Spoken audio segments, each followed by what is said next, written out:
today to face the parents of babies that she killed. There have been growing calls for a law change to stop criminals like her hiding in their cells while their sentence is being read.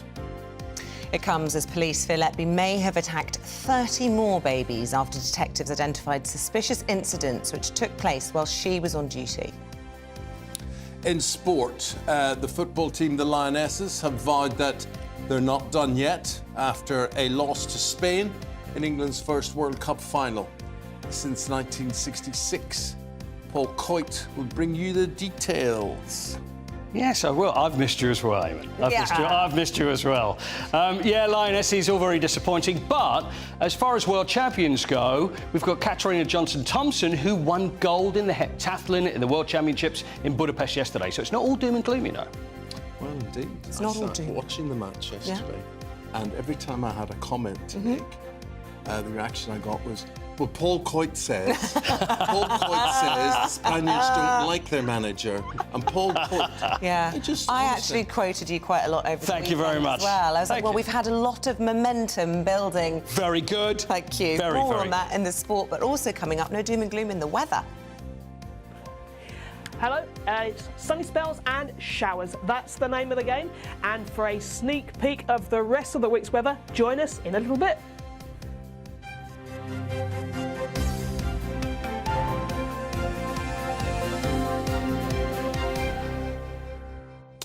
So on this Monday morning, our top story is the government says Lucy Letby could be forced to appear in court and face victims' families when she is sentenced. That will happen later today. The baby killer is predicted to be handed a full life term and could be compelled to attend the sentencing if she continues to refuse. Now, police believe the former nurse may have attacked as many as 30 more babies after detectives identify more suspicious incidents from her time at the hospital. Well, so many questions, of course, swirling around this case. Let's speak to Oliver Lawrence, a former police officer and host of the Protect and Serve podcast. And whilst there are a great deal of very important and legitimate questions to answer, the focus today will be on sentencing. And the families really want her to hear their impact statement. So what do you think are the chances that she'll be able to wriggle out of sitting in the dock for that? Well, good morning, Eamonn. Good morning, Isabel. I think certainly she should be fronting up. These families have waited 9 to 10 months through an incredibly traumatic trial, and they should have an opportunity to read out what will be incredibly upsetting victim impact statements. And Lucy Letby needs to hear those. She needs to understand the significant impact she's had on the lives of all these families. She needs to understand that their lives have been changed forever, and they need to be able to look at her in the eye whilst Justice Goss sentenced her to a life sentence. I think the difficulties here is that we don't want to coming up and causing scenes which then prevent the families from being able to give out those victim impact statements clearly and to be heard by everybody, the impact that this has had and will continue to have on their lives. Not sure I agree with you on that point, Oliver. What we need to do is to get tough, get realistic, be on the side of victims in all of this. If she makes noise, pull her out of the court, bring her back in again for the next impact statement that is going to be made. Geiger, if it has to be, but absolutely deplorable that someone like her can walk away from the impact of what she has done, what she has created, and not feel awkward about it. That's the real crime.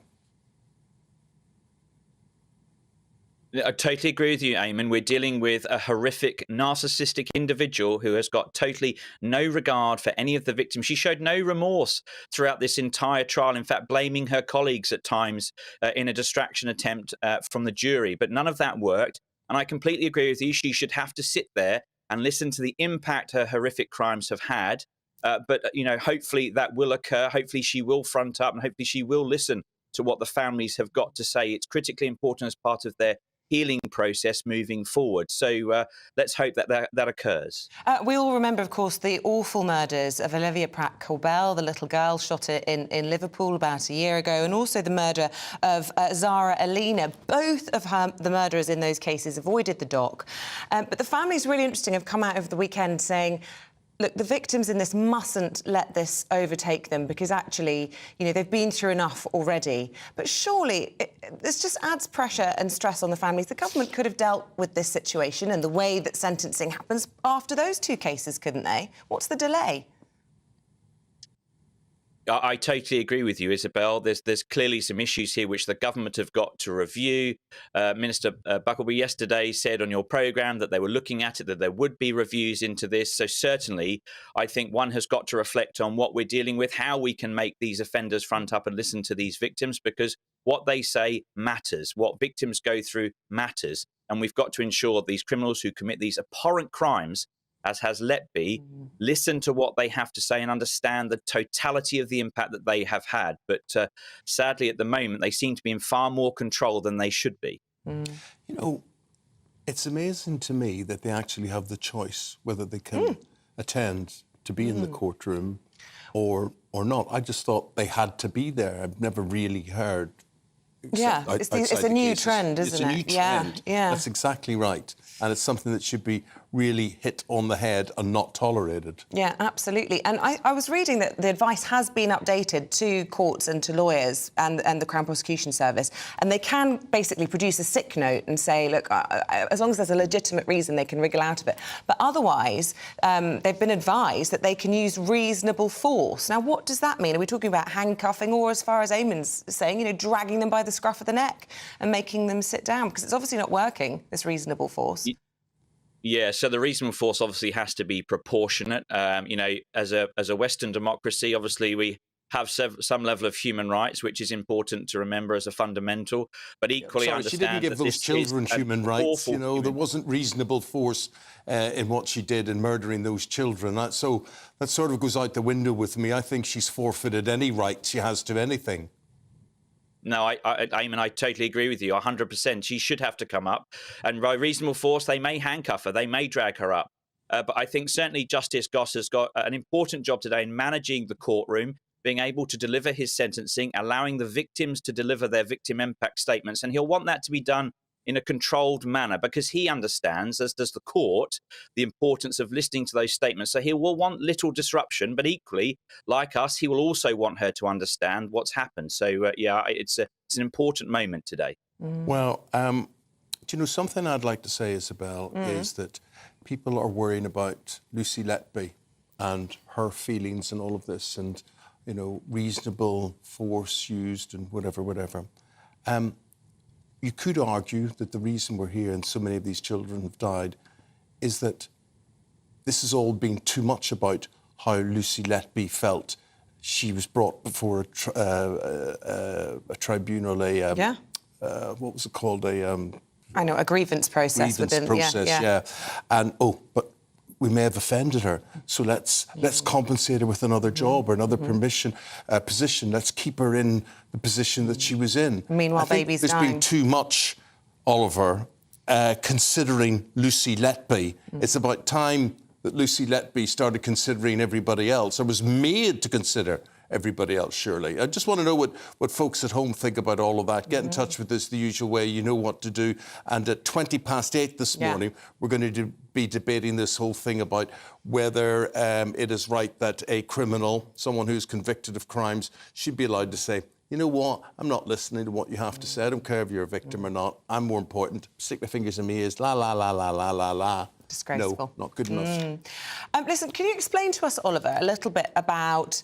You know, this has been a trial that, as you say, really long trial, but now detectives are saying there could be 30 other babies caught up in all of this. Why didn't that come to light during the case, do you think? I think you'll find that this, you know, one of the most complex medical serial killer cases we've ever had in the United Kingdom. And there's been a lot of parents who've obviously had an awful lot of time to be able to reflect on the situation that they found themselves in. Equally, obviously, police have made a number of charges towards Letby. She's gone through this trial process.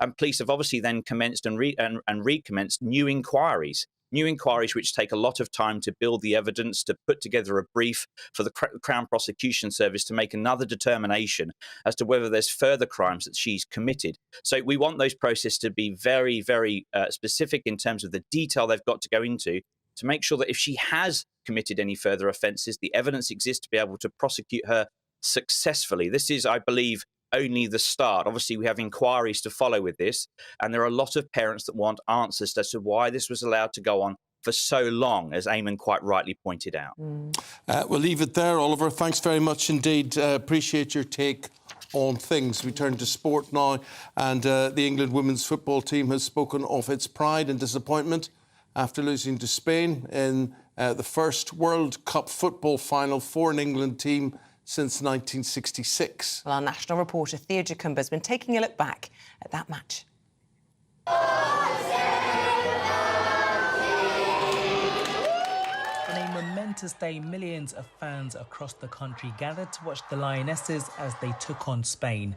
After 4 weeks of facing tough competition, they had one final challenge. The team were led onto the pitch by captain Millie Bright at Stadium Australia.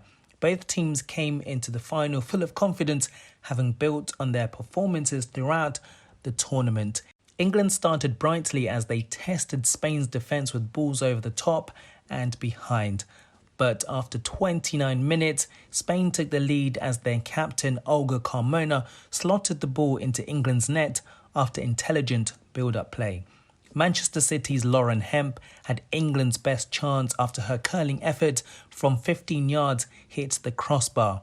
After dominating possession and overall play, Spain had another golden chance to take the lead after being awarded a penalty following a long VAR review. England's keeper Mary Earps saved the shot, living up to her nickname Mary Queen of Stops. Both teams tried for another goal but couldn't find an opportunity. The final whistle was blown.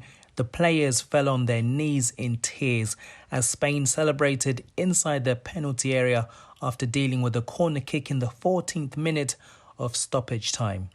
Back in England, fans too were dejected. It's a bit gutting because obviously the Lioness has done so well during the tournament, but it's gutting to see them not lift the trophy and go away with the gold. I thought that Spain deserved it. They were the better team. Yeah. But it's very disappointing. But obviously, being English fans, but I still think we're better than the men. I just feel nothing but pride and excitement actually for what's to come, and seeing a lot of young kids, young girls watching this game today. These Lionesses are standing on the shoulders of everyone who's gone before, and I just think it is such a win for girls and women. Despite the loss, many, including celebrity supporters and politicians, were quick to acknowledge the impact their performances have had in women's football. While disappointment may be heavy on their hearts, they gave it their all and made the nation proud on the world stage. Theo Jacumba, GB News. I feel so sad about it. It was such a shame, So what's sad? It was a football match. They lost it. That was it. You Well, move because on. it was history, and And they still get medals for it, Well, so you don't feel you weren't disappointed? Look, I was more disappointed in Man United's abysmal display against horror. Spurs. Right, I'm going to talk to Coity because I know he understands. On Saturday, it was an abysmal display by United on Saturday. Absolutely incredible. But anyway, let's talk about the Women's World Cup I final. thought you might would prefer to talk about that. Yeah, we'll do that. Yeah. You know what? I think you're being a bit rough on them there. I mean, it's the World Cup final. It's still a huge event for us. It's the World Cup final. Of course, you're going to get your medals for a second. You know what? England have done really well, and obviously you're going to get a lot of... Wait a minute. Keir Starmer's talking about giving them all knighthoods or something. Why? I always get it. I've said, so there's still people from '66 who haven't got medals yet. See, when we talk about that, then I think it's ridiculous. When it happens when someone's career is still continuing, I know, let's give them damehoods, let's give them a knighthood. Because the thing is, there's no consistency in that. I still think of Rebecca Radlington, the great swimmer, the won gold medals in the Olympics. Because she was too young, she wasn't actually made a dame, but you get other ones that would be, and anyway, you can't. Wait until the end of the career. Whether they deserve it now, whether they don't, but wait till the end of the career. What's all this talk that England did win this in 1972 before the World Cup? England's women... Yeah, I mean, the thing is, as we know, it's a completely different game then. So this is going way, way back, and the way things have changed. This is now the situation where the World Cup is bigger than it's ever been. In 2015, that was a time when people started taking notice of the Lionesses. That's when they got named. Then 2019. Now, to get to the final, yes, is great. Obviously, people go, well, we can go one step better. But let's be honest here, there's a lot of good sides around, and they're going to get better as well. Whereas Spain... I did say that I thought Spain were going to win. No, I didn't. I said that you did not. I witnessed you say the opposite. I was on that crest of a wave as well and did believe that we would do it, but Spain were the better side. Mary Earps was the most inspirational player on the pitch, I thought. I thought she was great as well. And there was another thing that we discussed as well a couple of weeks ago, and that's about the shirt. Do you hear about that? Because Nike have said that you know, we're not producing a goalkeeper shirt. Yeah. And Mary Earps at the start of it is saying, was that a financial call? You know what? I really don't know. There's actually a quote now from Nike. And what are they saying now? Well, they've come out and said it says Nike is committed to women's football, soccer. Unless you're a goalkeeper. Yes, we're excited by this is just all nonsense. We're excited by the passion around this year's tournament and the incredible win by the Lions to make it to the final. We're proudly offering the best of Nike innovation and services. All right, get to the point, Nike. We hear and understand the desire for a retail version of the goalkeeper jersey, and we're working towards solutions for future times. Just make the shirt. Yeah. I mean, that's all it is. Yeah. It's just an oversight. So there are no Mary Earp shirts because they didn't think that they would sell. Where obviously now we know otherwise because she was the hero of yesterday. Absolutely, and it was a tough match. It's a tough watch. How do you think they're going to be feeling as they fly back? It's a long old flight. You'd know. You've done that flight back from Sydney, and do you think they're going to be, you know, I think gutted, or do you think they'll feel proud? Or usually the way things work in sport is obviously you're gutted, you're devastated when it happens, you're sick as a parrot, as maybe someone in football said once, and then a couple of days later, then it'll be. I think they'll realise how well they've done because they were fighting against it because there were so many injuries that were in the team. Oh well, come on, you can't say that. I mean, because Spain had 15 players ruled out. Yes. With this, who didn't get on with... I'm going to say it anyway. Leo Williams, you have Frank to look Kirby at that. That was an amazing achievement from Spain. Jorge Vilda, we talked about him. Now, Jorge Vilda, who's the manager of Spain, fell out with most of the players. And like you say, there were 15 missing because they all fell out.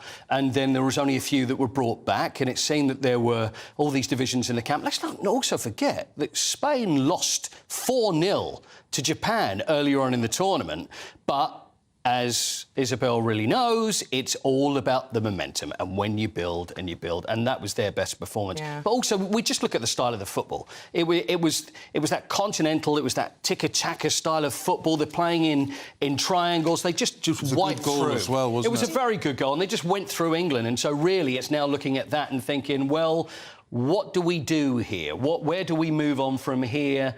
What style of football are we going to play? You can have people that may have a go at Lucy Bronze for giving the ball away, but that happens in football all the time. People lose the ball, people make mistakes, but it was just unfortunate that was punished by a goal because she left the area that she should have been in. But it was the best side won. I don't think anybody can argue against that. It's a really bad story there. Olga Carmona, who scored the goal. Her father, yeah. And so she celebrates, she wins that, and then she finds out that her father died. Because during the match? Yeah. Well, no, it was the family had decided... Not to tell her. Not to say anything. What do you do? I mean, it's an awful decision to have to make. Yeah. Is wait until afterwards. I mean, so you can actually...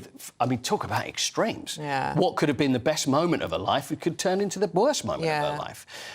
So anyway, that happened straight after the game, as she was told. Really. What did you make of the fact that the Queen of Spain was there and yet there was no one from the UK? Lots was made of it, but you know, now that Spain's won, it looks like it was always meant to be. But you know, it just feels like maybe the momentum in terms of sort of dignitaries and everything was already in place. But I don't know. I think it's disappointing because it's a huge event. It's a World Cup final, and you would want your head of state to be there or someone to represent the country, surely. Whereas William is the head of the FA. Let's not forget that. Head of the FA. There's no dodging it. I mean, you talk about duty. I mean, that was duty. You may have had a duty to his family up in Balmoral, holidaying or whatever. And I understand that, and I wouldn't begrudge anyone a holiday, but who knows if there will ever be another World Cup final, and I think he should have been there. Could have taken the family on holiday. Well, you could have done. Is it that difficult to do, though, to say, right, OK, we know we're in the final, we need to fly to Australia? It's very possible. Everybody could have done it. And I just think it's unfortunate. It would have been nice to have a head of state there. Absolutely. Who knows, might have won if he'd been there. Exactly. Your views on what you saw, what happened, you know, I don't think anybody's really arguing that the best team didn't win. The best team did on the day. I think so. Assume that. But there we go. Thanks, thank Paul. you. Thank you very much indeed. 6:20 is the time. Let's bring you up to date with the rest of today's top stories. And a majority of GPs are seeing patients over and above the safe level every day, according to a new survey. 60% of family doctors have reported seeing, on average, 26 to 40 patients per day, when the British Medical Association's guidelines recommend seeing no more than 25. July's wet weather has brought pothole-related breakdowns to a 5-year high, according to the AA. Last month was one of the wettest Julys on record, making potholes harder to spot, slowing down repairs and leading to an increase in damage to cars. And the link between children playing musical instruments and improved cognitive function in later life has been backed up by a fresh study. Researchers said that those who played a type of instrument for most of their lives did better in tests than those who had not.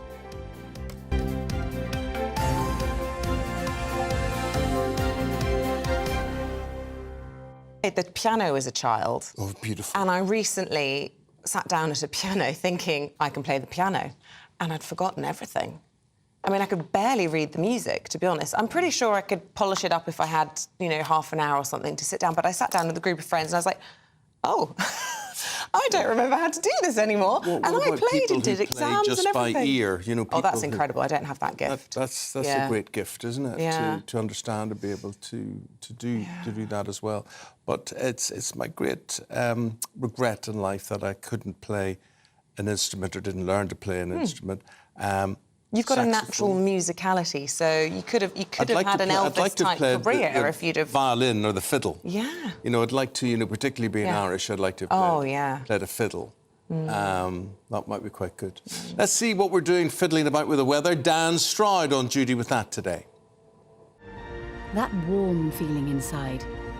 From Boxed Boilers. Proud sponsors of weather on GBNews. Hello, I'm Dan Stroud and this is your latest GB News forecast from the Met Office. So for the week ahead, we have low pressure in charge. It will gradually win out. And that area of low pressure is already pushing thicker cloud with outbreaks of rain in across Northern Ireland and parts of Western Scotland. Further to the south and east across much of England and Wales. After a generally bright start, it's largely dry with some decent amounts of sunshine. And with those sunnier spells, those temperatures will rise comfortably into the mid-20s, especially across the south and east. But with slightly breezy conditions, it will feel a little bit chillier further north. So overnight Monday, that band of thicker cloud and rain will continue to edge eastwards, and there will be some heavier bursts across parts of western Scotland, but again largely dry across England and Wales, with some mist and fog forming by dawn on Tuesday. And overnight temperatures remaining comfortably in double figures right the way across the board again. So any early morning mist and fog on Tuesday will be quick to clear, but the band of cloud and rain further north will sink ever so slightly further south, breaking up and becoming increasingly showery as it does. But further to the south, with some decent sunny spells, those temperatures will respond nicely, reaching into the mid-20s in the south and east. Bye for now. That warm feeling inside. From Boxed Boilers. Proud sponsors of weather on GBNews. Stay with us. We're talking all things ULEZ and allegations of a cover-up by the London Met. Details in a moment. What you get for breakfast is something that, if we do our jobs right, you will wake up to news that you didn't know the night before. It's a conversation. It's not just me and Eamonn. We want to get to know you, and we want you to get to know us. From 6, it's Breakfast with Eamonn and Isabel. Monday to Thursdays on GB News. Britain's news channel. When the news happens, it happens here. And really important breaking news. Breaking news this morning. On TV, radio and online, the news starts here on Britain's Newsroom. All the biggest stories and the answers that you need from across the UK and beyond. Join Britain's Newsroom from 9:30 on GB News. The People's Channel, Britain's news channel. Join me, Patrick Christie's Monday to Friday, 3 till 6. We tackle the day's news agenda like you've never seen before. It's high tempo, high octane, the most controversial topics and the best guests. You will not be able to take your eyes and ears off it. I'm not afraid to ask the questions that you really want answered. 3 till 6 p.m, Monday to Friday on GB News, the People's Channel, Britain's news channel. Westminster is going around in ever-decreasing circles, followed by the media. Britain is broken. How on earth did we get into this mess? But more importantly, how do we get out of it? Join me at 7 p.m, Mondays to Thursdays on Farage, here on GB News. We will have open, rational debate. We've got to work out how Britain moves forward from this. Join us here on GB News, the People's Channel. Britain is watching. People in Britain, they love free speech, but they also love fair play. I don't care if I'm speaking somebody from a trade union, from the Labour Party, somebody from the SNP. And I think the viewers like to see that actually we can challenge one another, but in a positive way. We think we ask the questions that people want to ask, and often we ask the questions that we wanted to ask in Parliament but never got the chance to ask. So join us every Saturday, 10 a.m. till noon on GB News, Britain's news channel.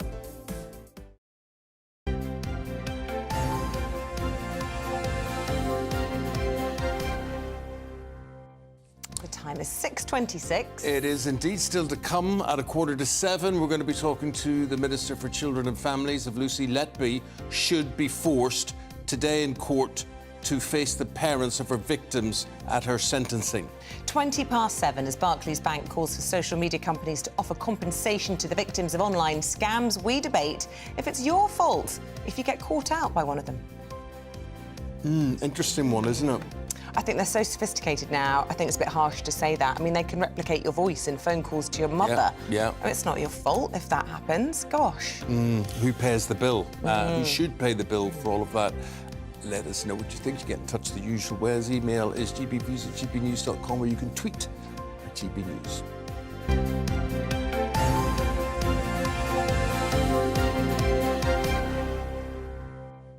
There's a man called Sadiq Khan, and he is the mayor of London.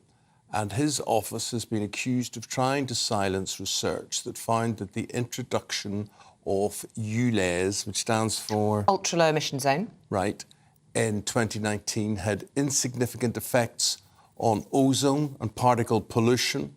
And we know all of this through private emails. These have come to light. Neil Garrett is Conservative London Assembly Member for Croydon and Sutton. Neil, good morning to you. How significant do you think these emails are, and what do you hope will happen? I think the emails are very significant. I mean, Sadiq Khan's justification, as we've heard a lot in recent years, is about following the science. You know, he pretends that this is the completely obvious, natural, scientific policy to pursue, and the science research backs him up. And I think what's starting to emerge is that some of the scientific research he's relying on was actually commissioned by his office. You know, one piece in particular that he quotes all the time is actually commissioned from Imperial by his office. And I think I don't want to challenge the sort of integrity of the scientists, but there is an old saying, isn't there, about who pays the piper calls the tune. And a lot of these tunes have been called by City Hall, which he then replays as if these are scientists just, you know, working away, doing their own work, which he's just picking up and relying on. And it looks like a much closer, a much more complicated relationship than that. And I think it really underlines the fact that from the beginning, it's been clear that it's been very hard for the mayor's office to demonstrate there'd be much environmental or health benefit from ULEZ. And we know there'll be a huge financial impact on those people with those older cars that are affected.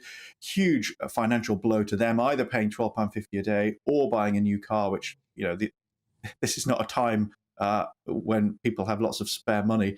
So I think it really calls into question the merits of this policy, because the supposed benefits are starting to look quite small, and the financial impact is pretty heavy.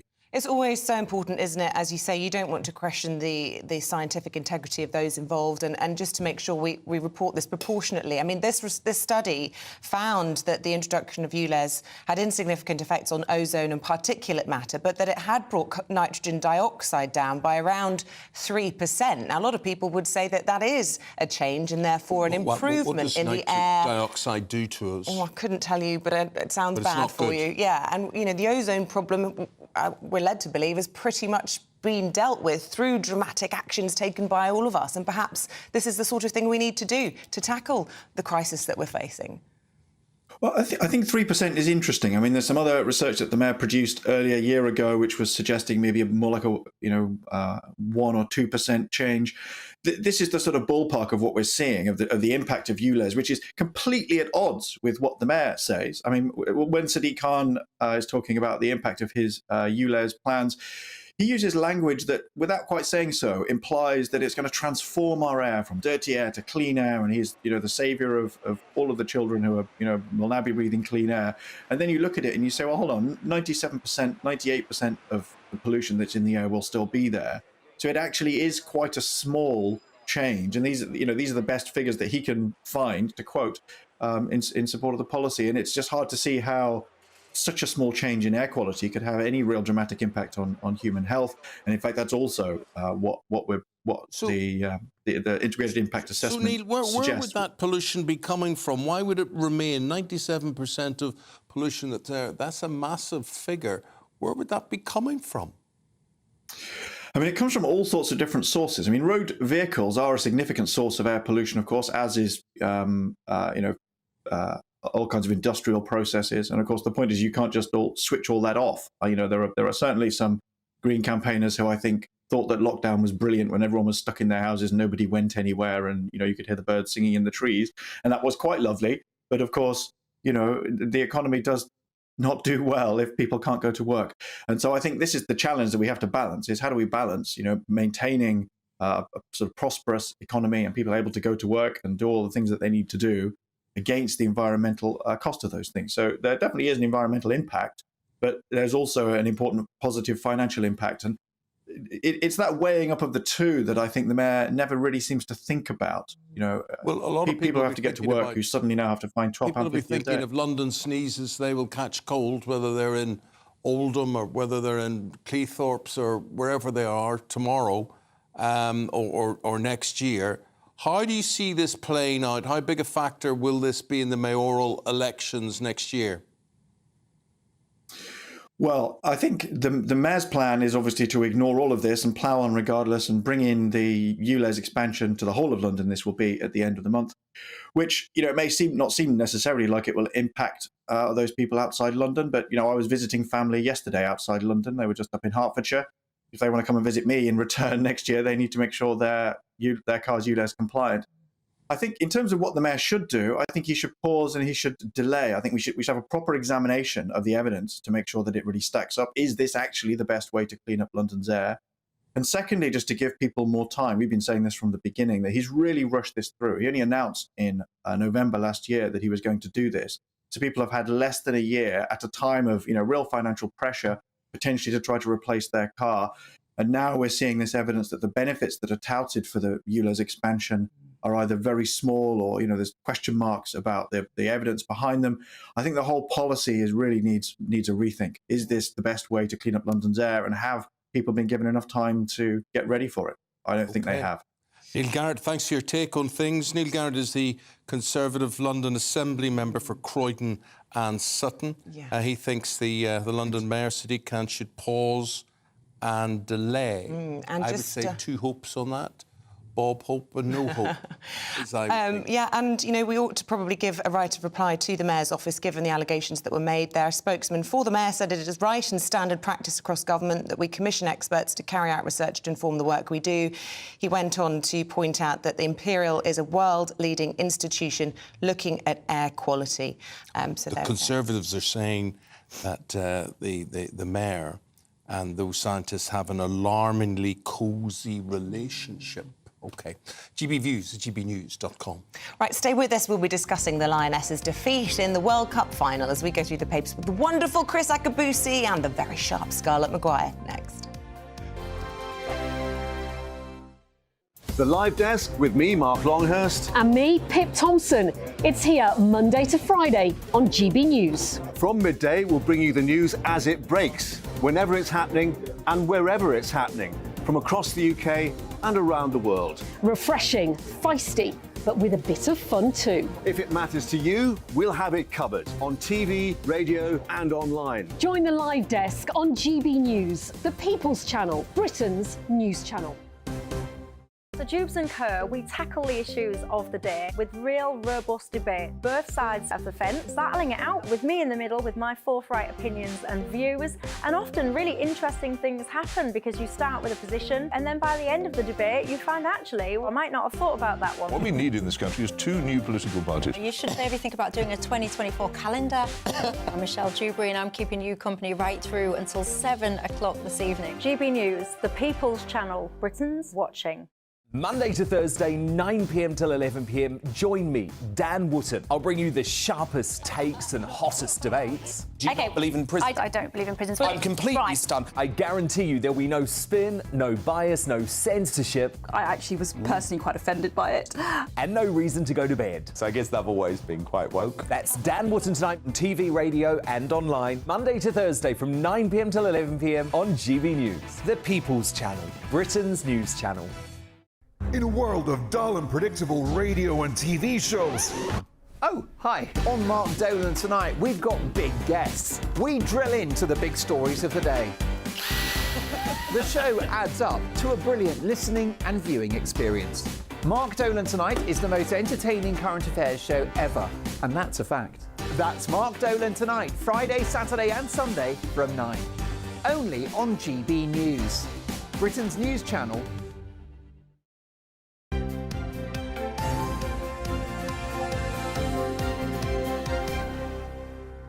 Time to look at your Monday morning newspapers. This is how the front pages are shaping up today.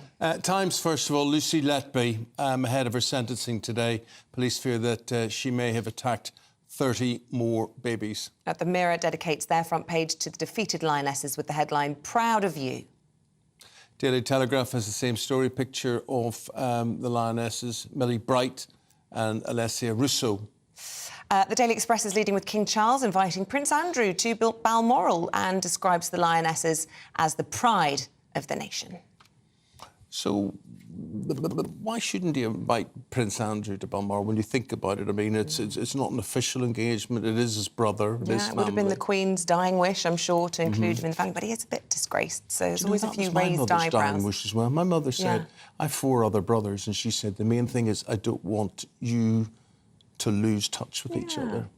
And I hate to be a party pooper to the Express. My brother lives in the Highlands of Scotland and he sees Prince Andrew up there quite often, so I don't think it's a total bolt out of the blue. Anyway, we're joined this morning to go through the papers with the Olympian Chris Akabusi and the former Labour advisor Scarlett Maguire. Good morning to both of you. Good morning. And I think we have to start, don't we, with the very tragic story of Lucy Letby.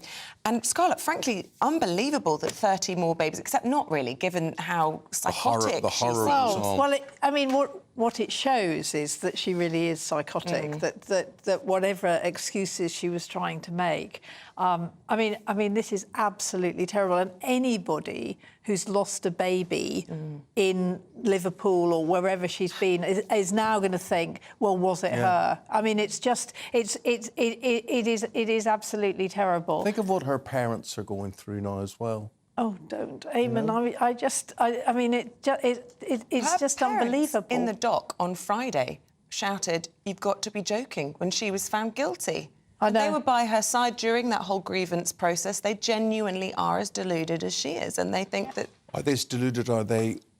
Was she just amazing at deceiving people? Well, she was amazing at deceiving people, wasn't she? I mean, she did the victim, right? She did the, all these accusations. I'm just being bullied. It's consultants who are using. And the system stuck up for her.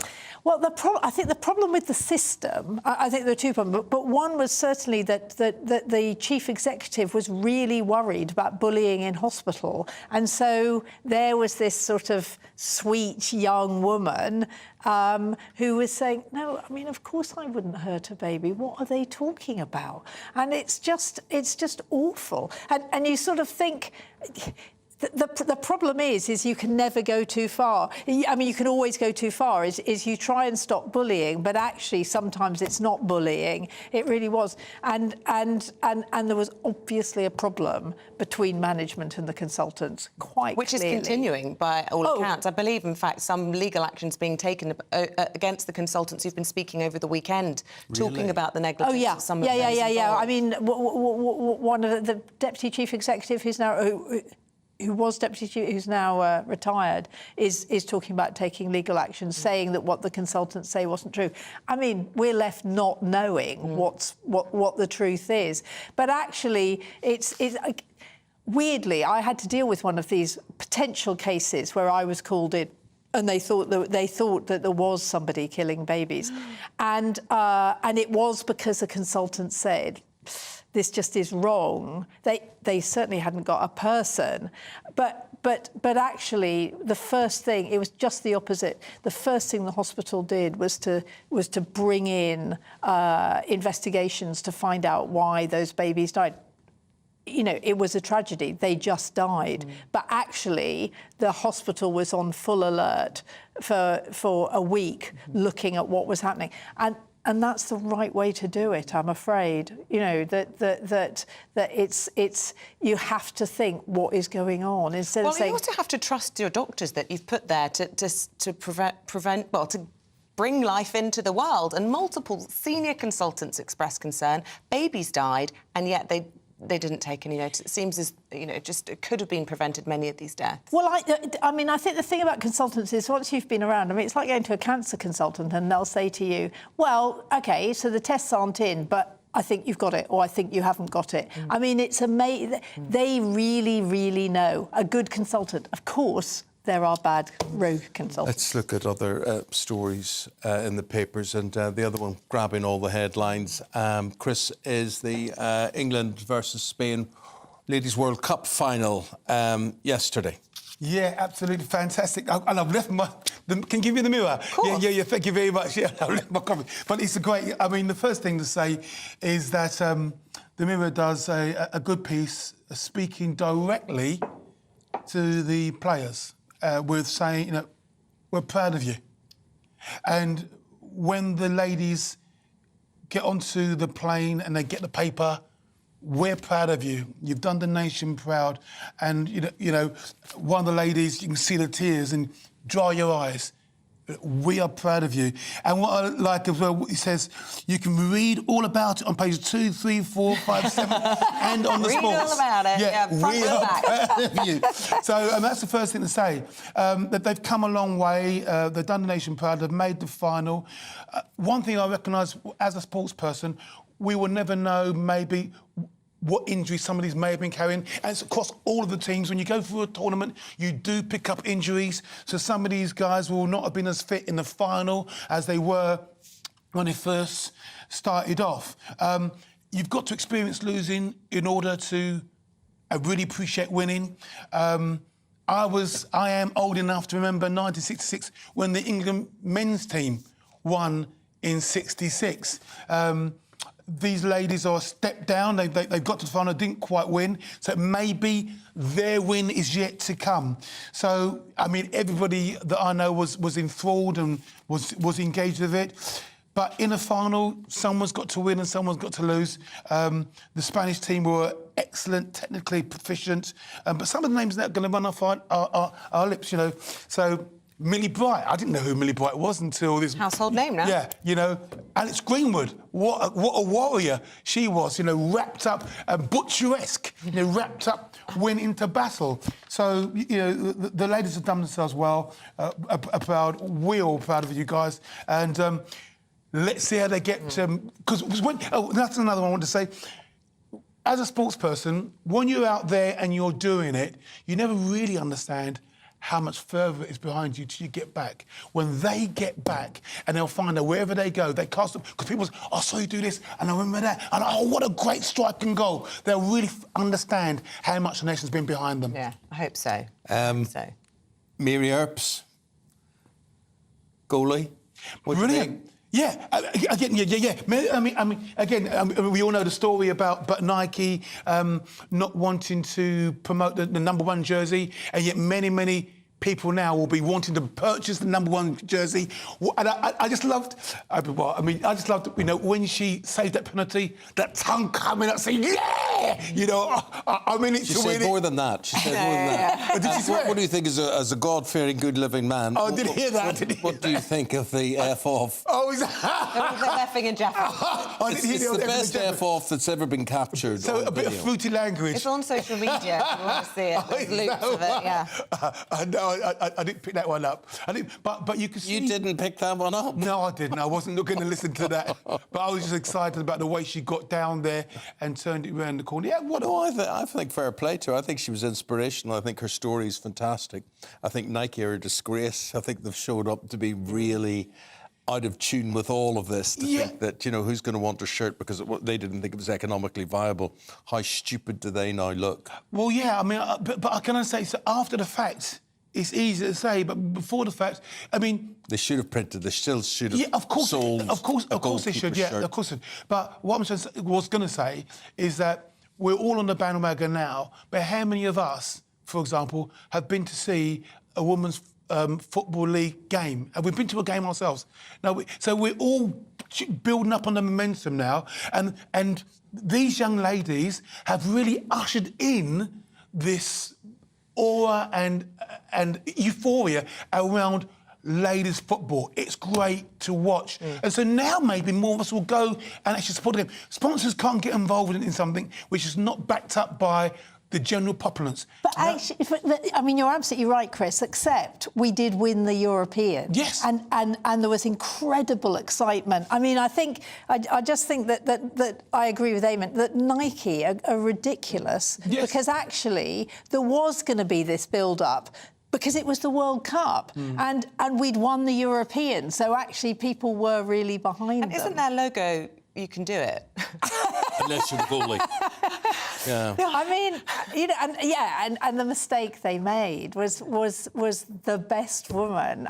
She won the goalkeeper of the tournament, didn't she? Yeah. She did. She got that absolutely. award. Stopping that penalty was amazing. Yeah. And she plays for Manchester United. It only took me 47 minutes to work out why she's your favourite. Okay. Had to be a reason.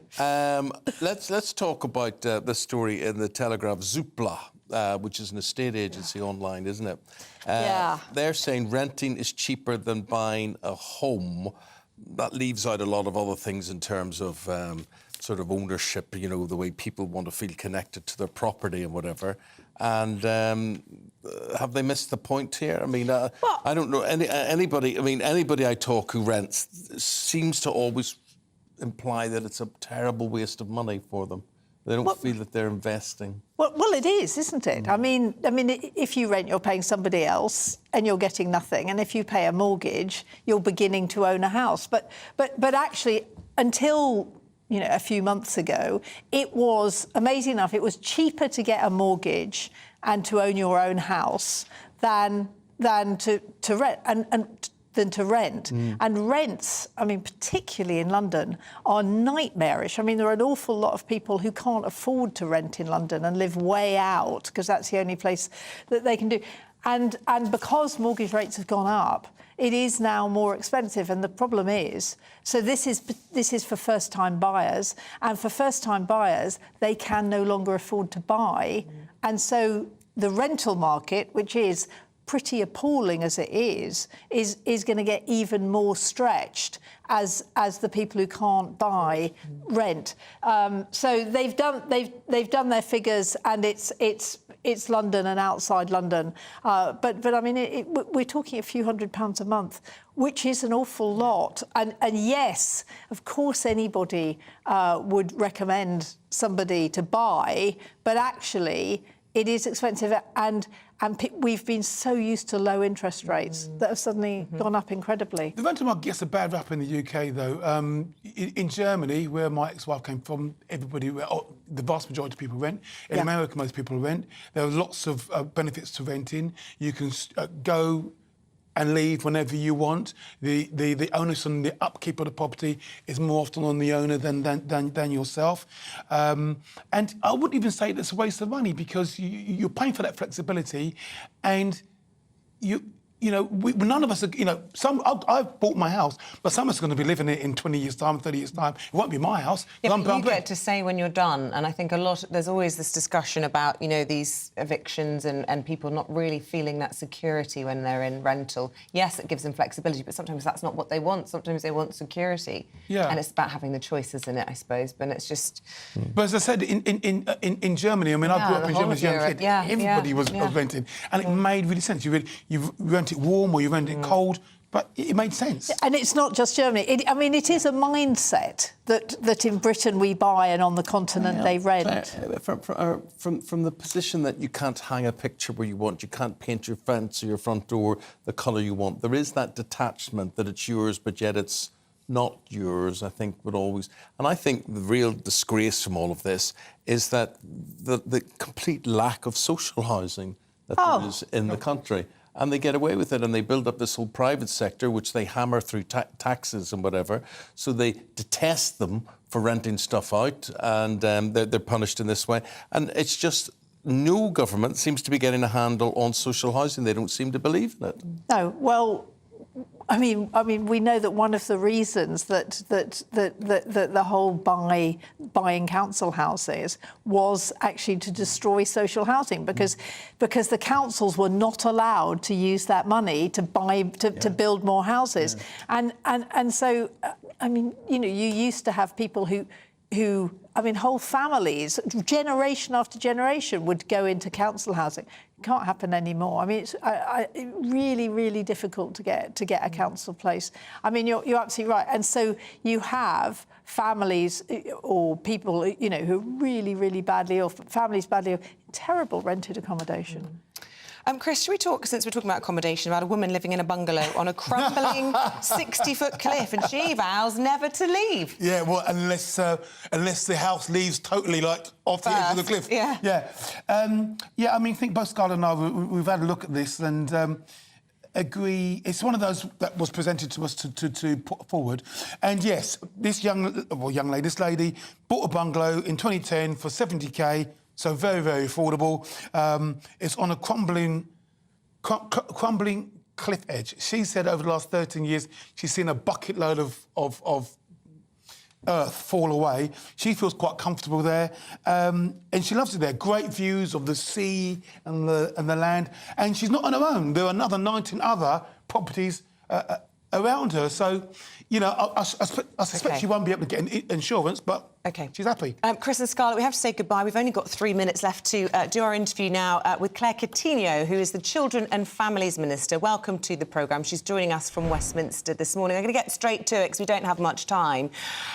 This is the big day for Lucy Letby. She should be facing her victims in court. How are we in a situation again where a vile murderer can dodge the dock?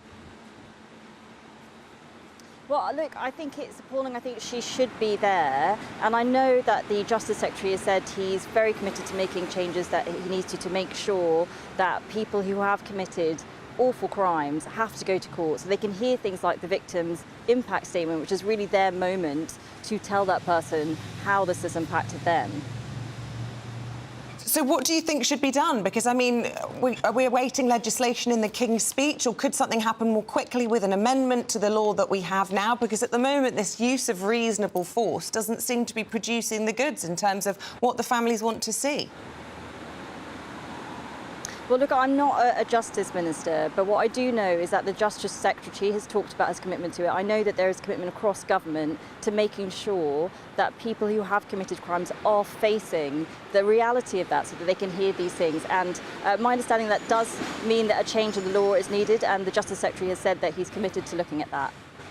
OK, well, what about the fact that there's going to be this inquiry now, and we're told that we will soon find out who'll be heading that, what the terms of it will be. But do you think it needs to be a statutory inquiry which has the power to compel witnesses to attend so that they can't avoid their moment being interrogated?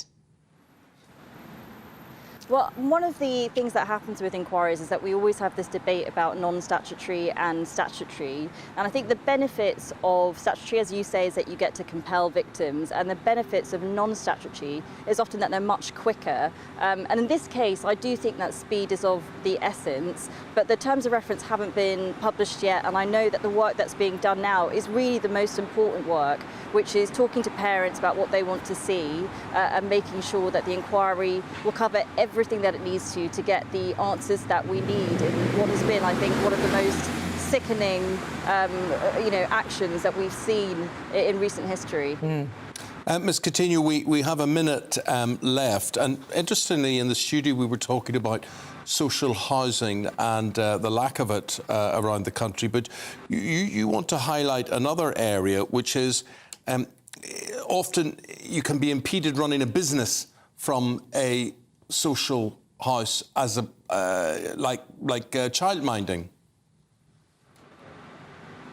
Yes, exactly. So one of the things that we are doing is making the single largest ever expansion of the childcare system. We know childcare is so important to families in terms of their children's education and development, but also family finances, ensuring that parents can go to work. And looking at the childminding sector in particular, we've noticed that childminders are leaving the sector. That's been happening for a number of years. We've been aware of that. But talking to people, there's a few things going on, and one of them has been properties. In that 1 in 8 childminders. I'm afraid we have to wrap there. I'm terribly sorry to interrupt you, but thank you for highlighting that important issue. Good to talk to you. Claire Coutinho, Minister for Children. We're going to check on your weather forecast now. Looks like things are heating up. Boxed boilers, proud sponsors of weather on GB News. Hello, I'm Dan Stroud, and this is your latest GB News forecast from the Met Office. So for the week ahead, we have low pressure in charge. It will gradually win out. And that area of low pressure is already pushing thicker cloud with outbreaks of rain in across Northern Ireland and parts of Western Scotland. Further to the south and east across much of England and Wales. After a generally bright start, it's largely dry with some decent amounts of sunshine.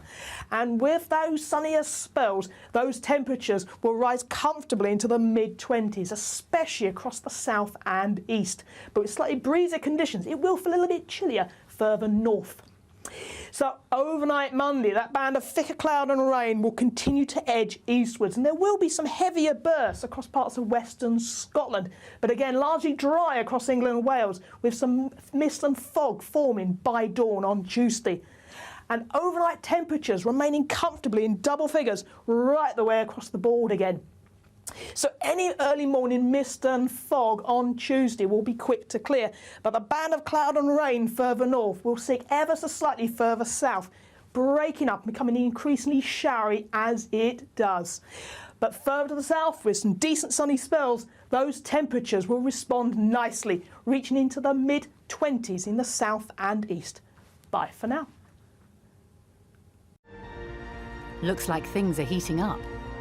Boxed boilers, proud sponsors of weather on Monday to Thursday nights on GB News. At 6, it's Dubes & Co. 7 o'clock, Farage. At 8, join Jacob Rees-Mogg. And at 9, Dan Wootton Tonight, followed by Headliners. On TV, radio and online. This is GB News. Now then, Lee Anderson here. Join me on GB News on my show, The Real World, every Friday at 7 p.m. I'm not eating bloody cat. Are you Delicious. mental? Put your mouth. OK, here comes a train. Reminds me of the scene in Singing in the Rain. Adam, is that a good one? Whoa! Join me at 7 on GB News, Britain's news channel. Join us every night on GB News at 11 p.m. for Headliners, which is 3 top comedians going through the next day's news stories, which is exactly what you need, because when the establishment has gone crazy, you need some craziness to make sense of it. So join us 11 p.m. every night on GB News, the People's Channel, Britain's news channel.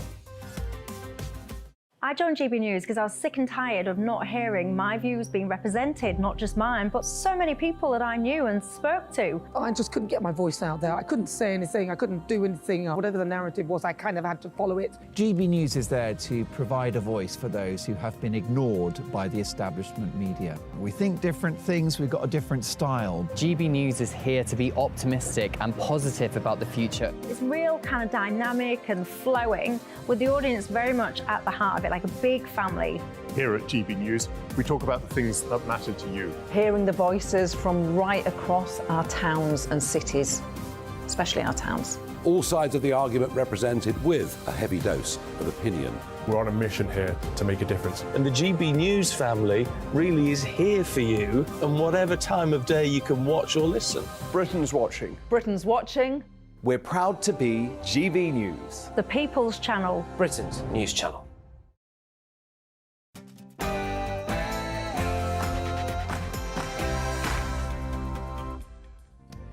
Lucy Letby can be forced to face her sentencing, says the government, amid fears she could have harmed more babies. But will she be forced? A very good morning to you folks. Very good to see you. 7 o'clock is the time. It's a Monday morning, the 21st of August, and you are tuned in to Breakfast in GB News with Eamonn and Isabel. Here's what's leading the news this morning. The killer nurse, Lucy Letby, could be made to appear in court today to face the parents of babies she murdered. There have been growing calls for a law change to stop criminals hiding in their cells during sentencing. Now, it comes as police fear that Letby may have attacked 30 more babies after detectives identified suspicious incidents which took place while she was on duty. In other news, the Lionesses have vowed that they're not done yet after a heartbreaking loss to Spain in England's first World Cup final since 1966. Paul Coit will be here with the details. Yeah, morning. They were beaten by the better team, England, but how many times have we said that over the years? But Serena Wiegmann, the manager, is she going to stick around or is she going to go off to America? She's good. She's very impressive as well. Very impressive. Yeah, OK. And we've got the latest weather picture for you. Spells and showers. That's the name of the game. And for a sneak peek of the rest of the week's weather, join us in a little bit.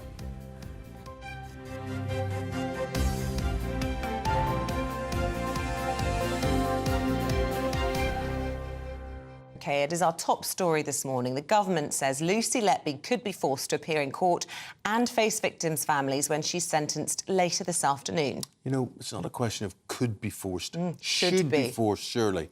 The baby killer's predicted to be handed a full life term and could be compelled, we're hearing, to attend the sentencing if she continues to refuse. Well, a few moments ago, we spoke to the Children's Minister, and the government's committed to making criminals face their victims in court. Well, look, I think it's appalling. I think she should be there. And I know that the Justice Secretary has said he's very committed to making changes that he needs to make sure that people who have committed awful crimes have to go to court so they can hear things like the victim's impact statement, which is really their moment to tell that person how this has impacted them. So what do you think should be done? Because, I mean, are we awaiting legislation in the King's Speech, or could something happen more quickly with an amendment to the law that we have now? Because at the moment, this use of reasonable force doesn't seem to be producing the goods in terms of what the families want to see. Well, look, I'm not a Justice Minister, but what I do know is that the Justice Secretary has talked about his commitment to it. I know that there is commitment across government to making sure that people who have committed crimes are facing the reality of that so that they can hear these things. And my understanding that does mean that a change in the law is needed, and the Justice Secretary has said that he's committed to looking at that. A lot of reaction to this today. A lot of you think, naturally, that Letby should be made to face the witness statements. Eric says she pleaded not guilty and is said to be a psychopath despite the depravity of her crimes. Should she be forced to face up to murder? She clearly doesn't believe or understand that she did commit. Donny says, time for debate on the return of appropriate sentence of capital punishment, perhaps. We are talking about the rights and wrongs of this at 8:20 We are. Rachel says, if Lucy Letby won't go to court for impact statements, tape them and play them on a loop in her cell where she can't get away from it. Actually, Not a bad idea. Not a bad idea. And Steve from Trent says, Stoke-on-Trent, she should be dragged kicking and screaming to face the families of the 7 innocents she murdered. And people in higher places at Chester Hospital also should be made to answer. And I suppose that puts his finger on the point, really. There are still so many questions around all of this. Here's the thing. Throughout this whole situation, this whole awfulness, when these deaths were taking place, it was always, it seems to be, always the rights of Letby that came first. Is she being offended? Is she being unfairly accused? Is she being bullied? Well, you know, is it time for the tables to turn on all of this? Joining us to discuss this is crime and policing commentator Danny Shaw. Danny, what do you think? Good morning. Good morning, Eamonn. Good morning, Isabel. I certainly think that there is a need to change the law in order to give the possibility of sanctions for defendants, for people who are convicted who refuse to turn up to court. But I think at the end of the day, in a case like this, where Lucy Letby is going to get a whole life tariff, she's going to spend the rest of her days in prison. I have no doubt about that when she's sentenced. What further sanctions can there be if she refuses to attend? I think the idea of sort of dragging her kicking and screaming into court, where she might, you know, make a scene, when she might be screaming, you know, doing things. I don't think that's a spectacle that I think anyone would want to see, particularly the families, the loved ones of the victims, because I just don't think that that's the right thing to do. If someone just doesn't want to come to court, you know, you can try and persuade them, you can try and cajole them, you can try and use the possibility of sanctions, but at the end of the day, I don't think you can actually drag them kicking and screaming into court. It's funny that you say you don't think it's the right thing to do. It's funny, I'd imagine that most convicted murderers probably don't want to go to their trial at all, and yet they are forced and compelled to do that. So what's the difference with sentencing? Well, the point is that they do attend, most of them do attend for the trial, because they know that to not to do so sends out the wrong message to the jury that's trying them. So, you know, you've seen this quite a lot. I've been to a lot of court cases where, you know, they put on a bit of an act, perhaps in the dock, and when they're giving evidence, and then when the game is up, when they're being found guilty, well, they've got nothing to gain by being there, and they may find it humiliating to have to listen to the impact statements from the victims or the victims' relatives, and to hear the judge's remarks, and that's why they don't turn up. And it has become something of a trend. I've seen it, you know, in recent years. It didn't used to be something that you saw very often, but it certainly has become something in the past few years, where during that time, that crucial moment for sentencing, they're just not coming to court. So for someone who's going to get, let's say, a determinate sentence of 5 years or 10 years, you could absolutely say to them, if you don't turn up for court, we're going to add another 2, 3, 4, 5 years onto your sentence, or whatever it might be. Or you could potentially say to someone who's facing a very long prison sentence, you know, you're going to lose any privileges that you have in prison, or you're going to spend the first 6 months or so in a cell with, you know, the absolute bare minimum access to activities or whatever it is. That might be something that would make them think twice, and that they would come to the sentencing hearing. Danny, I get the impression that maybe this is not the end of all of this. We hear about more investigations going on, maybe perhaps another 30 young babies involved in all of this. The hospital itself, do you think it should be investigated for some sort of corporate manslaughter charge? Well, I think that's ultimately going to be a question for the police. It seems to me that they've done an incredibly meticulous and careful and thorough investigation, and I'm sure that they're looking at all possibilities now about whether there are other individuals that might bear responsibility for missing the signs, for refusing to act on warnings, whether they have potential manslaughter charges against them, or whether the hospital as an institution has a corporate manslaughter charge. But that really is a little bit of the way down the track, and I think it's a lot more complicated. You know, the person that bears the ultimate responsibility for this is Lucy Letby. Whether there are other individuals, that really requires a lot of careful consideration. But I'm sure the police will look at that. And that's another reason, Eamonn, where I think the inquiry must be a statutory inquiry, which means that it would have the full powers to compel witnesses to give evidence and to order the disclosure of documents. We've seen this before, where the government sets up or tries to set up an inquiry without those powers, and then it is forced to do so further down the track because it knows that the way it's been set up isn't really sufficient to get to the truth. And I think this is another example. It must be a full public inquiry led by a judge with all the powers that brings. It's interesting as well, in the papers, some suggestions that the inquiry should appoint a foreign medical expert because there's this risk of a pro-NHS bias, which is something I haven't really heard discussed in these kinds of cases before, but this idea that you can't really criticise the NHS if you're an NHS doctor, and people perhaps not realise, it's, I suppose, an unconscious bias in favour of the hospital over and against perpetrators in cases like that. It makes a lot of sense. Yeah. In years to come. What do you make of that? Not sure I quite agree with that. I'm pretty sure that if you had an inquiry led by a judge with some experts on the panel from other medical experts, I mean, it could be someone from abroad. I'm not saying that I'm against that, but I have no doubt we've seen inquiries before. The inquiry into Harold Shipman, for example. I don't think that there were overseas experts looking at that, looking at GP practices and so on.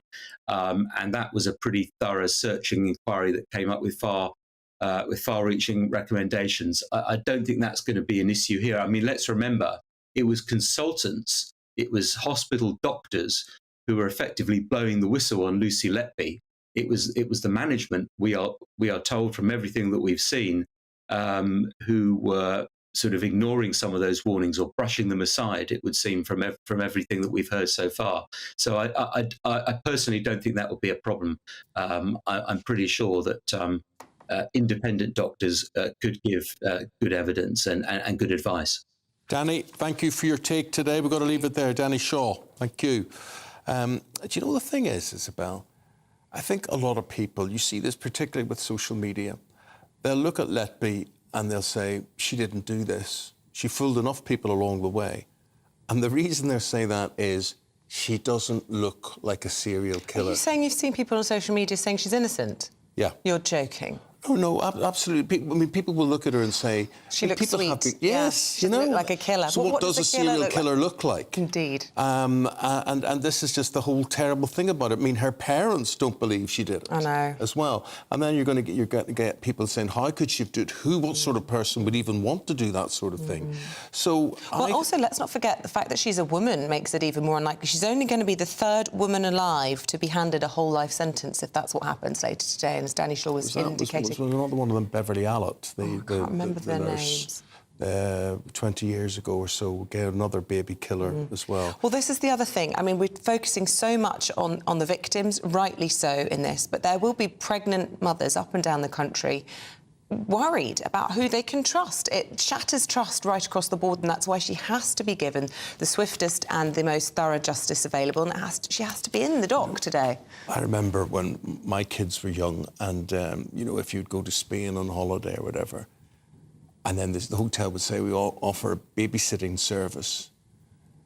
And I remember us booking it and then unbooking it because it was just... No. Well, you just never know. There's always an element of trust, but Lucy Letby looks like the last person that you would suspect of anything. Very, very difficult. Very, very difficult. Anyway, let's talk about football now. And yesterday, I think a lot of the country came to a standstill yesterday to watch the Lionesses. Yes, and they've spoken of their pride and disappointment after losing to Spain in the World Cup final, the first one for England since 1966. Well, let's go to Theo Chikumba now. He takes a look back at yesterday's match. On a momentous day, millions of fans across the country gathered to watch the Lionesses as they took on Spain. After 4 weeks of facing tough competition, they had one final challenge. The team were led onto the pitch by captain Millie Bright at Stadium Australia. Both teams came into the final full of confidence, having built on their performances throughout the tournament. England started brightly as they tested Spain's defence with balls over the top and behind. But after 29 minutes, Spain took the lead as their captain Olga Carmona slotted the ball into England's net after intelligent build-up play. Manchester City's Lauren Hemp had England's best chance after her curling effort from 15 yards hit the crossbar. After dominating possession and overall play, Spain had another golden chance to take the lead after being awarded a penalty following a long VAR review. England's keeper Mary Earps saved the shot, living up to her nickname Mary Queen of Stops. Both teams tried for another goal but couldn't find an opportunity. The final whistle was blown. The players fell on their knees in tears as Spain celebrated inside their penalty area after dealing with a corner kick in the 14th minute of stoppage time. Back in England, fans too were dejected. It's a bit gutting because obviously the Lioness has done so well during the tournament, but it's gutting to see them not lift the trophy and go away with the gold.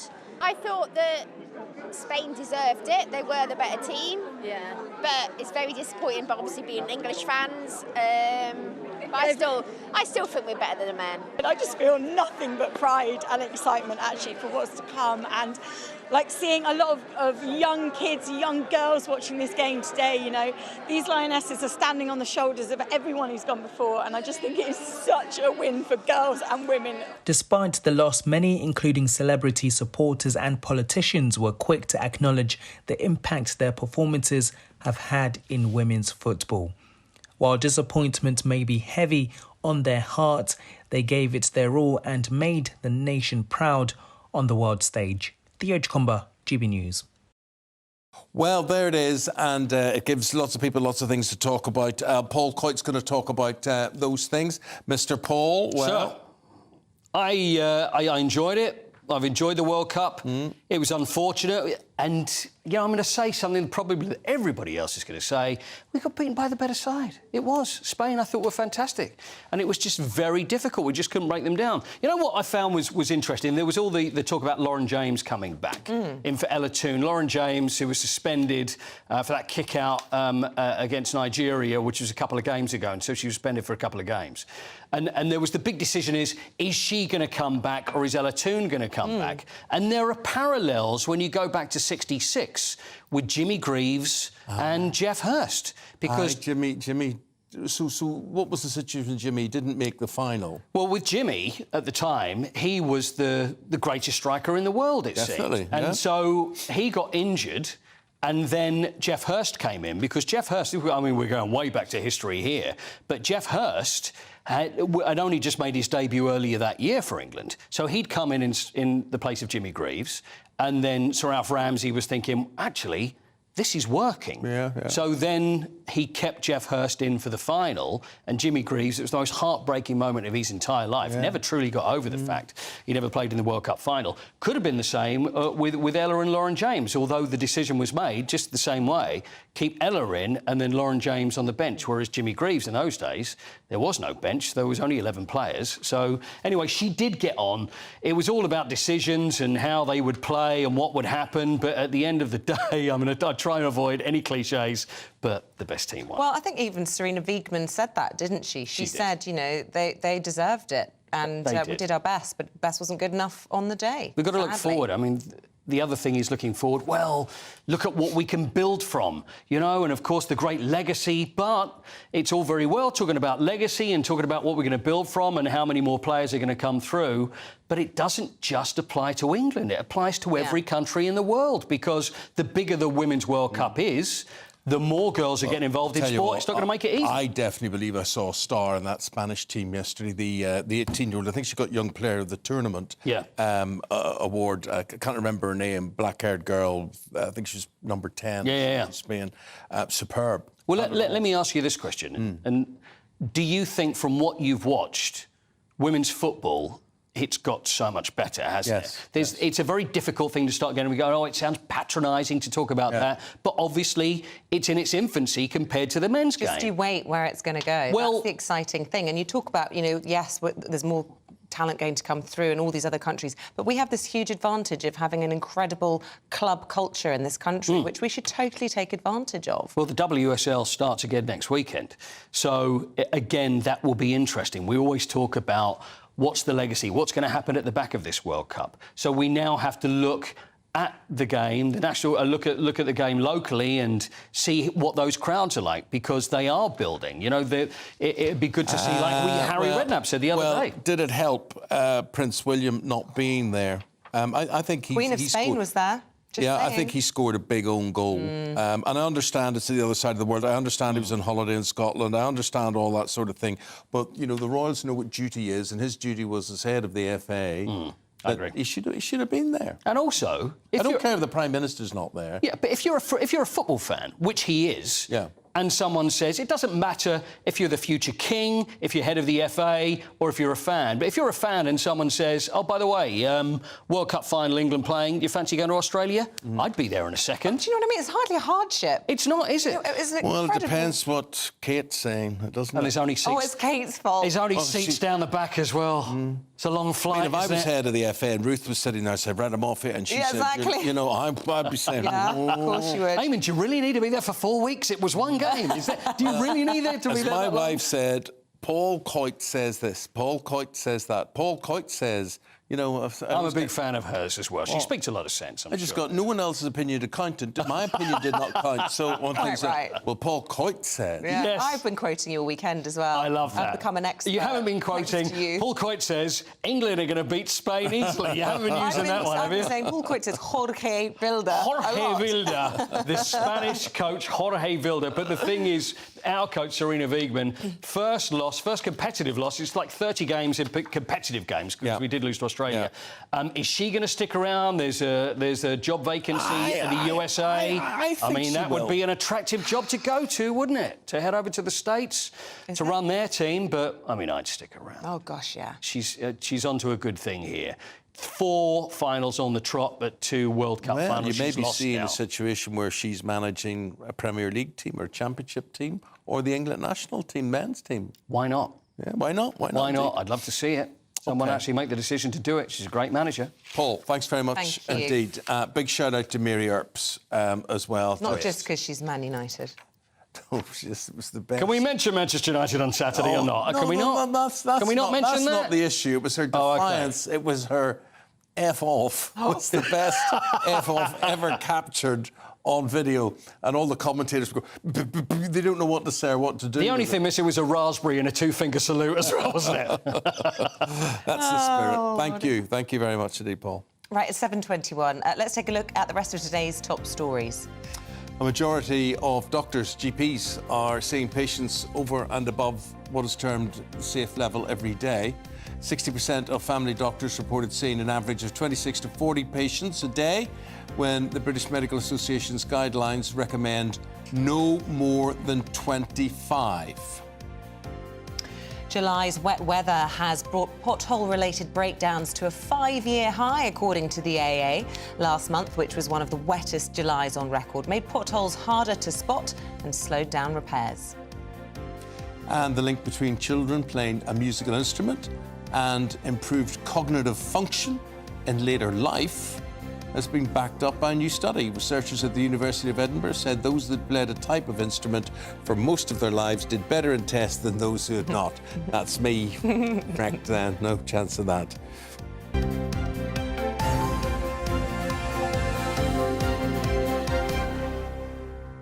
For those cognitive benefits to kick in. Yeah. I'm not sure I trust this research, because I played the piano. Well, you said you've forgotten how to play the piano. Well, yeah, so maybe it's too late for me. See, I could never read music, so therefore I sort of gave up on that. But I have such admiration for people who play by ear. We've had emails in from people saying it's never too late. Pick up an instrument before, before you kick the bucket. I definitely see things like choreography, and 1, 2, 3, 2, 1. Can you do that? Well, what's all that about? What's that mean? You can remember lyrics, whereas I can't remember lyrics, but I can do choreography. So it's just interesting the way brains are put together. Anyway, that's our thoughts on all of that. Here's your forecast with Dan Stroud. That warm feeling inside. From Boxed Boilers, proud sponsors of weather on GB News. Hello, I'm Dan Stroud, and this is your latest GB News forecast from the Met Office. So for the week ahead, we have low pressure in charge. It will gradually win out. And that area of low pressure is already pushing thicker cloud with outbreaks of rain in across Northern Ireland and parts of Western Scotland. Further to the south and east across much of England and Wales. After a generally bright start, it's largely dry with some decent amounts of sunshine. And with those sunnier spells, those temperatures will rise comfortably into the mid-20s, especially across the south and east. But with slightly breezy conditions, it will feel a little bit chillier further north. So overnight Monday, that band of thicker cloud and rain will continue to edge eastwards, and there will be some heavier bursts across parts of western Scotland, but again largely dry across England and Wales, with some mist and fog forming by dawn on Tuesday. And overnight temperatures remaining comfortably in double figures right the way across the board again. So any early morning mist and fog on Tuesday will be quick to clear, but the band of cloud and rain further north will sink ever so slightly further south, breaking up and becoming increasingly showery as it does. But further to the south, with some decent sunny spells, those temperatures will respond nicely, reaching into the mid-20s in the south and east. Bye for now. That warm feeling inside. From Boxed Boilers. Proud sponsors of weather on GB News. I'm just appreciating having you back. You just make me laugh. I've missed you, I hate to quote myself, but you know, you make me belly laugh. I know. You do. Very, very funny. You, Isabel. Missed you too. And you know what? We were going to get you over yesterday. We couldn't do it, but you're going to come round on Friday on our day off and have a nice chill out, see the kids, catch up properly. In the back garden. I bet it rains. Yeah, probably. Wait to hear this. Right. Right. So if you do a transaction financially on the internet, right? Is it your fault or is it somebody else's fault? Barclays Bank are saying, they're saying social media companies who offer compensation to victims of scams, it's your fault. It's your fault. Nobody should be paying out. If it's your card, your number, your transaction, you take the rap for it, right? If you've been scammed, if you've got a view on this, we're talking about that next. What you get for breakfast is something that, if we do our jobs right, you will wake up to news that you didn't know the night before. It's a conversation. It's not just me and Eamonn. We want to get to know you, and we want you to get to know us. From 6, it's Breakfast with Eamonn and Isabel. Monday to Thursdays on GB News, Britain's news channel. Westminster is going around in ever-decreasing circles, followed by the media. Britain is broken. How on earth did we get into this mess? But more importantly, how do we get out of it? Join me at 7 p.m, Mondays to Thursdays on Farage, here on GB News. We will have open, rational debate. We've got to work out how Britain moves forward from this. Join us here on GB News, the People's Channel. Britain is watching. When the news happens, it happens here. And really important breaking news. Breaking news this morning. On TV, radio and online, the news starts here on Britain's Newsroom. All the biggest stories and the answers that you need from across the UK and beyond. Join Britain's Newsroom from 9:30 on GB News. The People's Channel, Britain's news channel.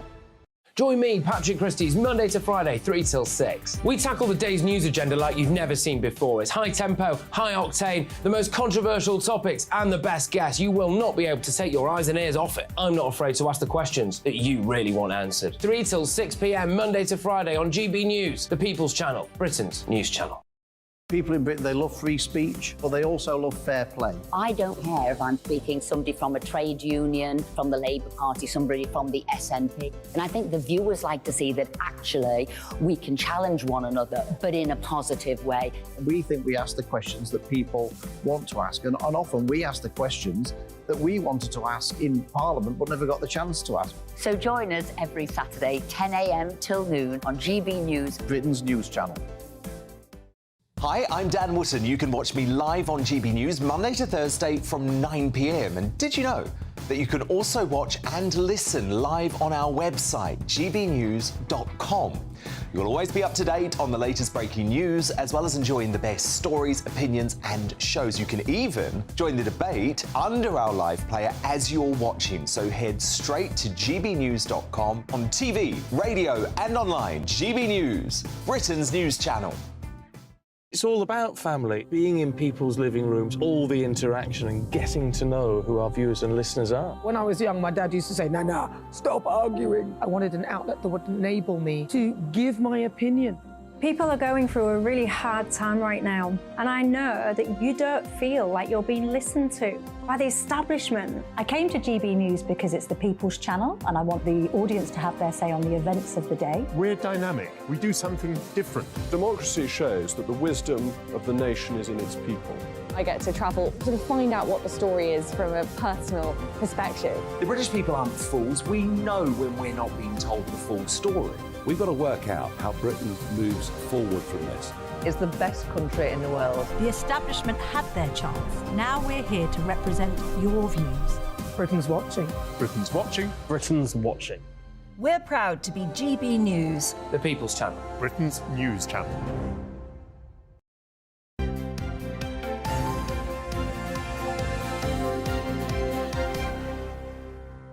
Just some of the things we've got coming your way this morning. Potholes, right? And look at that.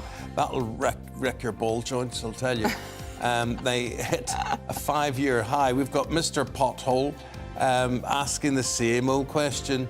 What can we do to save the country's crumbling road network? Yeah, the weather lately has not helped. Well, I'd say nothing. I'd say it's gone. It's gone, never to come back again. Ruin. It can never be repaired. No, maybe, unless the whole thing's redone. We're also focusing very much on the terrible sentencing today of Lucy Letby. She's refusing to go and sit in the dock. So at 8:20, we'll be debating whether or not she should be forced, whether that means screaming or kicking, and against her will. Let us know your thoughts this morning. GB We News don't at know she would gbnews.com. scream or kick.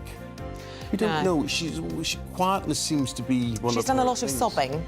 Yeah. But I'm sure that if it was my baby, I would happily watch her sob through the sentencing. Absolutely. Rather than know that she was having Absolutely. a nice time in her cell. Handcuff her, put her hands behind her back, put something round her mouth if you have to. What's that tape called? What's that? Duct tape. Duct tape. Something like that. You know? You just go a little bit too far, but yeah. Why? Well, you know, we don't want to go down. Killing all those children. No, I know, but then Matt Clinton last week, he, you know, we all found out that he was innocent and convicted wrongly. So sometimes these things, you do still have to treat people with a bit of dignity, but she should certainly be in the dock, is my view. Well, probably in the minority. You can have your views, gbviews at gbnews.com, or you can tweet at gbnews.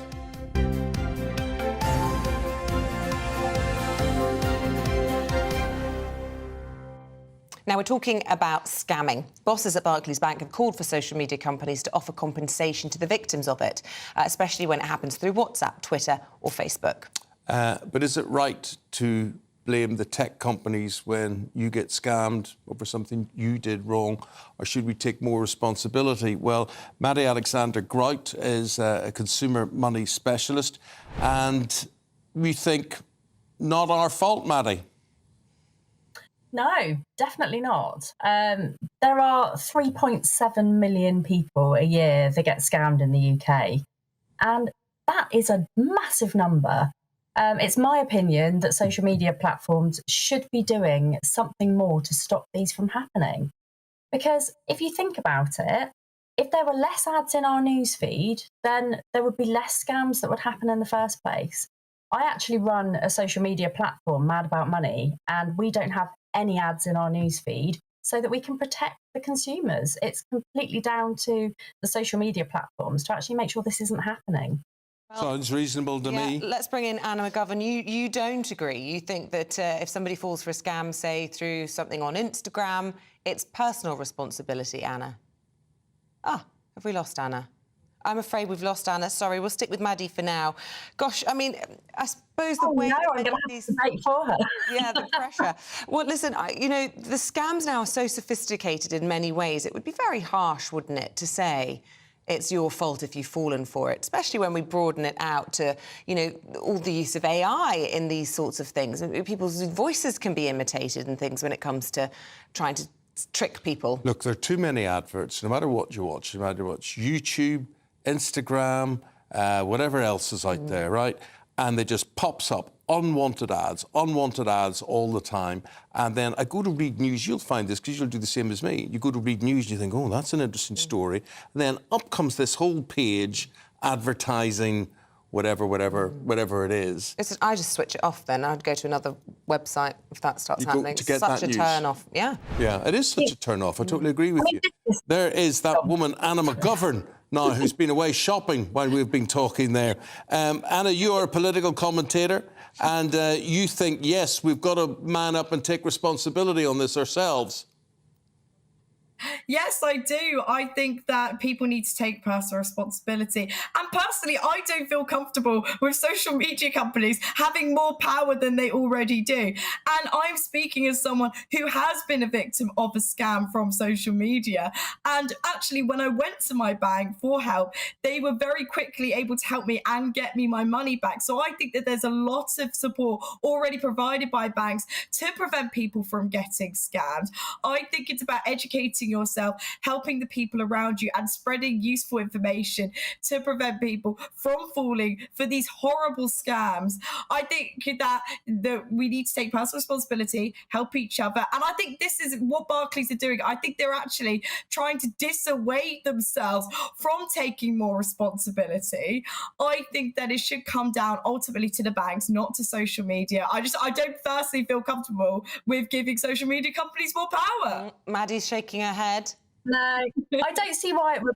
I don't see why it would be giving them more power. You're saying that Barclays are trying to, they're doing enough to prevent the scams. Just giving people their money back when they've been scammed isn't preventative. So the social media platforms could be preventing this. If there weren't so many of these scammy ads out there, people wouldn't fall for them.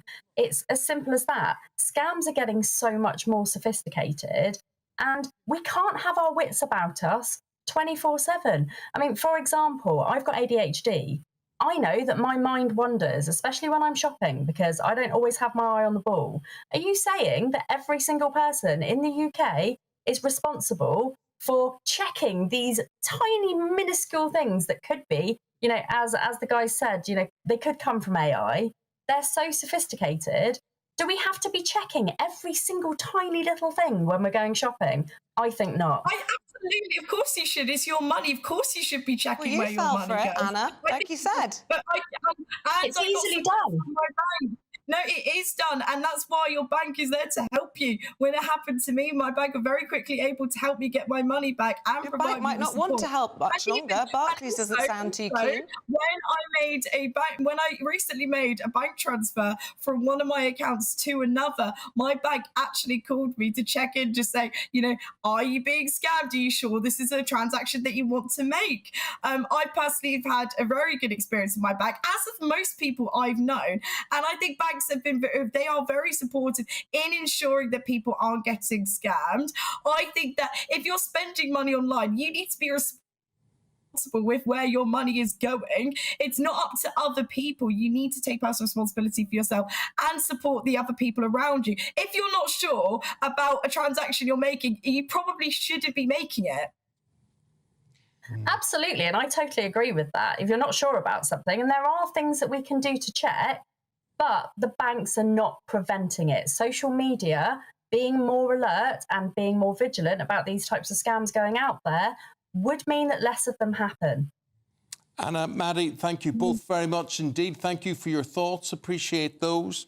The thing is, there's just so many ways to shop out there. There are more avenues opening up all the time. How do you keep across it all? How do you? And we talk about digital exclusion. It's definitely harder for the older people in all of this. We're all I'm 40 now, and you just look at 20-year-olds and what they're doing online, and it's hard to keep up, isn't it? So God knows what it's like when you're in your 70s. Do you think you should limit a card only for doing stuff on social media, or you curtail what you buy on social media? Because we're talking about, as you say, whether it's, say Instagram. I don't know if you can shop on Twitter or not, or... I've not tried that, yeah. No, but you're right. I mean, well, Instagram's there to let me look at your holiday pictures with your kids. What I want, what do you buy on Twitter? Lots of people promote links, don't they, within their stories and get paid a lot of money for that. Whilst we debate the pros and cons of Instagram posting, you could probably get quite a lot of money given how famous you are. We're going to be discussing after this why post office bosses are being hauled in front of the business watchdog. That's next. The Live Desk with me, Mark Longhurst. And me, Pip Thompson. It's here Monday to Friday on GB News. From midday, we'll bring you the news as it breaks, whenever it's happening and wherever it's happening, from across the UK and around the world. Refreshing, feisty, but with a bit of fun too. If it matters to you, we'll have it covered on TV, radio and online. Join the Live Desk on GB News, the People's Channel, Britain's news channel. Weeknights on GB News from 6 p.m. You'll always get drama. Please stop, Michelle. I know, Please stop. Should I just shut up? Romance. You like me, I like you. There you go. There you are. Well, don't tell anybody. Adventure. Etc. That's the whole point.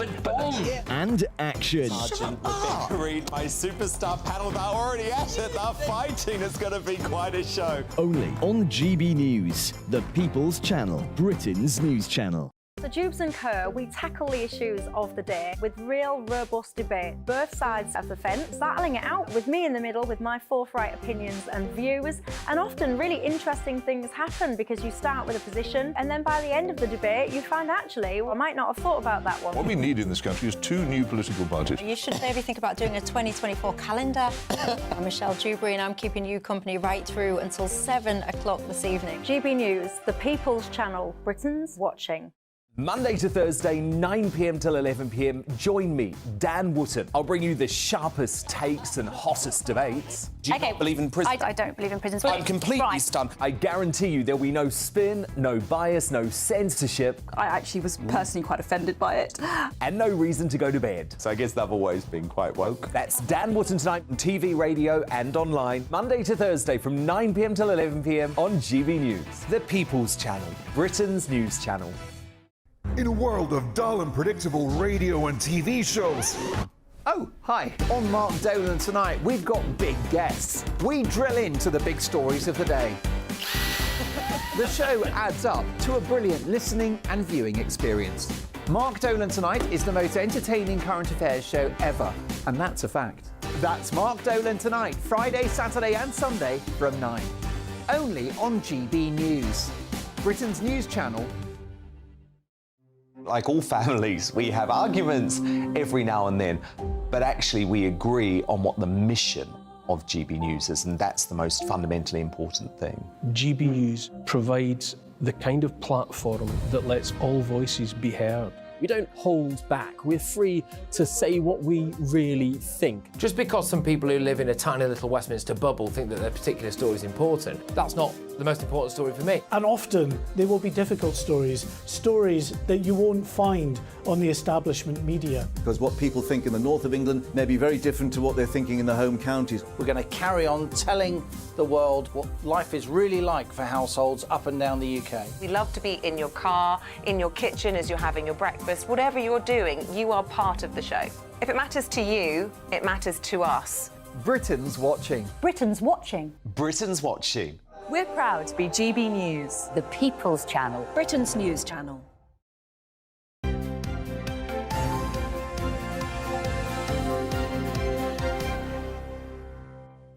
We're going through the papers this morning in detail with the Olympian Chris Agabusi and the former Labour advisor Scarlett Maguire. Welcome to both. And you're hot under the collar, Scarlett. I am very hot under the collar.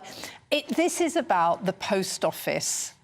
So to remind everybody, what happened was that they brought in new software and it didn't work. And instead of agreeing that it didn't work, each individual post office manager, or not each, but lots of them, were accused of defrauding the post office. They went to jail. Some committed suicide. Many have died since in ignominy. And they found out that it was all a mistake. And then we discovered that the post office bosses were taking bonuses for doing this. They promised they'd pay it back, and they haven't. I mean, it is an utter disgrace. So is the argument that got the money and spent it?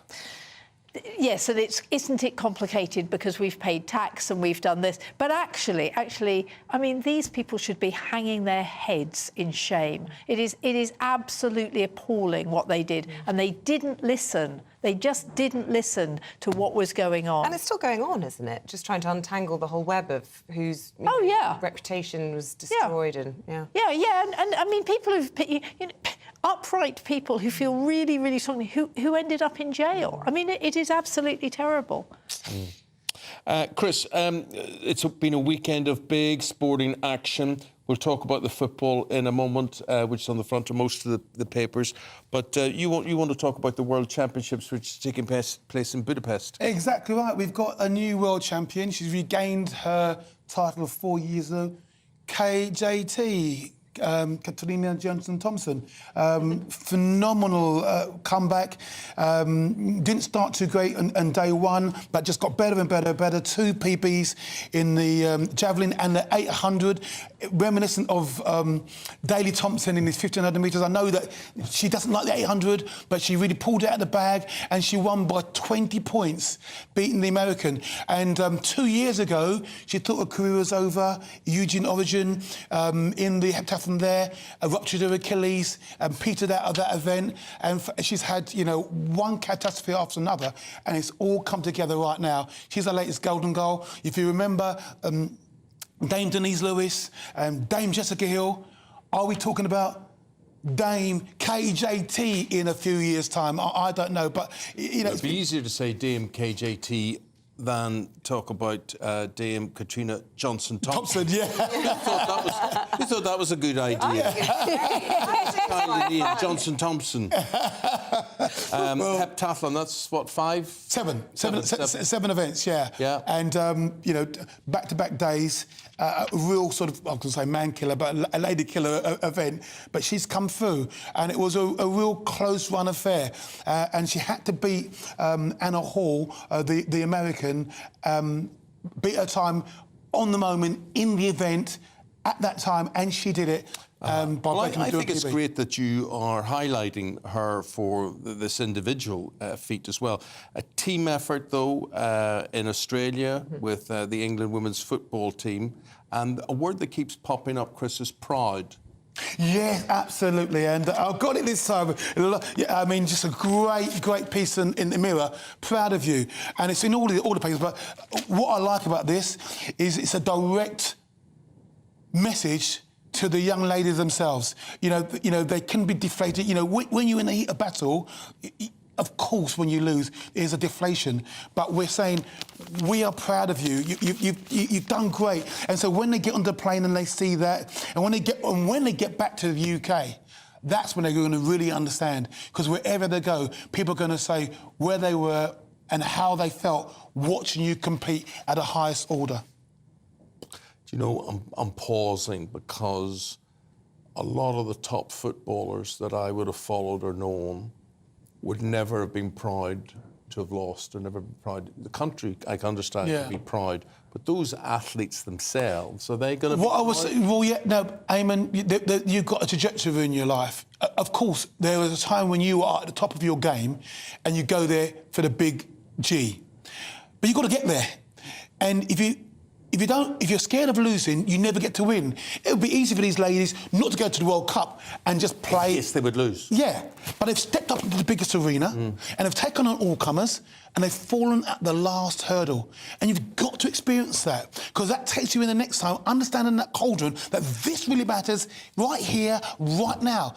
Next time, hopefully they win. No, you've got to experience losing. You don't win. I mean, I won at national level, European level, Commonwealth level. I came third twice, Olympics and the Worlds, and I found out that's my level. you're number 3, mate. You're not the best in the world. These guys at the moment, you're number 2, mate. You're not the best in the world, but you can be. And what I like to listen to Weidman saying, we're coming back. This is just a stepping stone on the journey. It's not the end. Yeah, let's hope Nike gets the memo this time, though, when the food comes back.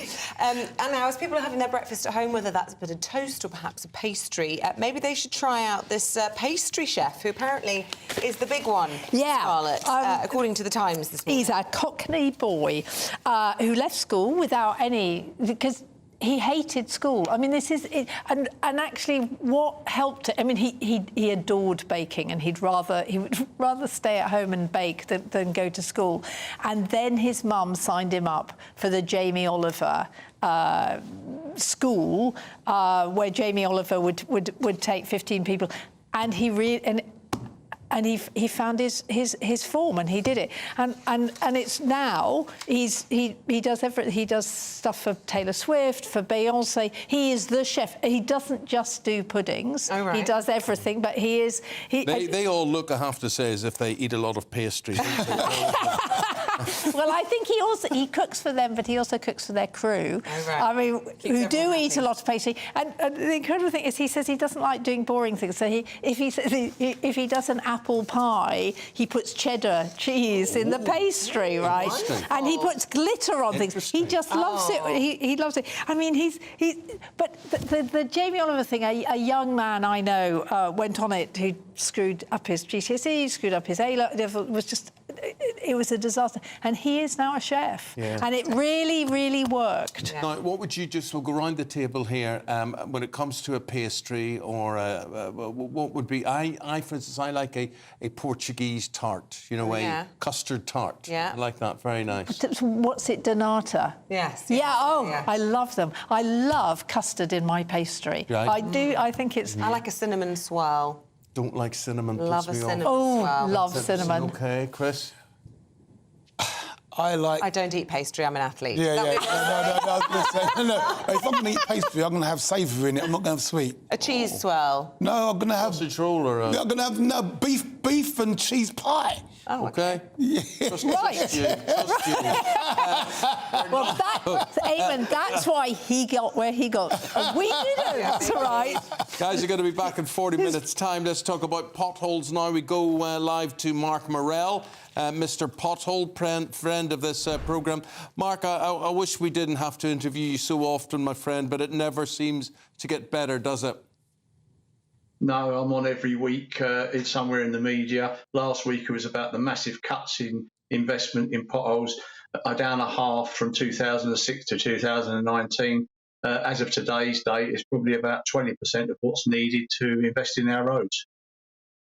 Now seeing record underinvestment in road maintenance and resurfacing. So governments say we're spending £5 billion over 5 years, and that clearly isn't working. And every year that it doesn't work, the deficit becomes bigger and bigger, and you just have a blind man on a galloping horse could see how bad the roads are. Do you think they'll ever be fixed? I don't. After 10 years of campaigning, getting to the point I have setting up National Pothole Day and being a complete pain in the backside to the authorities, it'd be easy for me to give in. But there's an election coming next year. You can guarantee it'll be in the top 10 on the doorstep. And can we afford not to? Because, you know, not only the damage to vehicles, in July there was a number of cyclists injured. In Cambridgeshire, they had to call off a road cycle race. Are we expecting to live with roads in such a poor standard when we're paying in tens of billions of pounds in taxation as motorists and road users? So we're being told it's the weather to blame for all of this. You would say you're not buying that? No, definitely not. I mean, yes, weather does affect roads, but only if they're in a poor condition, because if the cracks and crevices aren't there in the first place, the water can't get in there and break it down. I mean, interestingly, this is going on for decades. Yes, but it was a very wet July, and, you know, yes, the roads are in a bad state, but it's just, you can't separate the two things, can you? I mean, we're in this situation because there's a shortage of money, and we've had such a rubbish summer. And the technology, Isabel, the technology doesn't seem to exist to fill in potholes properly. We're not doing that right. There's got to be a different way of approaching this as well, I would think, Mark. There is in terms of doing pothole repairs, but repairing potholes is a waste of money. But there is some technology out there. There's thermal repairs. JCB Pro is superb at speeding up the process of repairing potholes for proper, decent, permanent repairs with overbanding and everything else. It's not rocket science. I mean, my evidence is in part of the Transport Select Committee Inquiry Report 2019 that government gave lip service to. If government actually invested £2 to £3 billion a year every year in our roads, we could get out of this hole. But unless someone actually does that, then I'm afraid it's going to manage decline, they call it. I call it abandonment of the ship. Speaking of getting out of these holes, what can we do as drivers, you know, to try and mitigate, I suppose, the effects of these terrible roads? I'll tell you what, you don't drive down a lot of them. There are people who are drivers and they're like magnets. They spot a hole in the road and they drive. There's certain people I would drive with and it seems to be they see the pothole and the car veers towards the pothole. You can't swerve around it if it takes you onto the other side of the road. You've got to blow up your tyres or something. I don't go down potholes. Bouncy. Why do other people find themselves down a pothole all the time? You've got 30 seconds. Yeah, I mean, tyre inflation is crucial. Do not turn your wheel if you enter a pothole. Try and do it as slow as possible. Don't sudden brake because that can cause damage. If you hit a pothole and it's safe to do so, check your tyre after or wheel because you know it can be unseen damage, could blow out on the motorway later on. Mark Morrell, that's great advice. I've got to leave it there though because we've got to find out if there's more rain on the way. Here's your forecast. That warm feeling inside. From Boxed Boilers, proud sponsors of weather on GB News. Hello, I'm Dan Stroud and this is your latest GB News forecast from the Met Office. So for the week ahead, we have low pressure in charge. It will gradually win out. And that area of low pressure is already pushing thicker cloud with outbreaks of rain in across Northern Ireland and parts of Western Scotland. Further to the south and east across much of England and Wales. After a generally bright start, it's largely dry with some decent amounts of sunshine. And with those sunnier spells, those temperatures will rise comfortably into the mid-20s, especially across the south and east. But with slightly breezy conditions, it will feel a little bit chillier further north. So overnight Monday, that band of thicker cloud and rain will continue to edge eastwards and there will be some heavier bursts across parts of western Scotland, but again largely dry across England and Wales with some mist and fog forming by dawn on Tuesday. And overnight temperatures remaining comfortably in double figures right the way across the board again. So any early morning mist and fog on Tuesday will be quick to clear, but the band of cloud and rain further north will sink ever so slightly further south, breaking up and becoming increasingly showery as it does.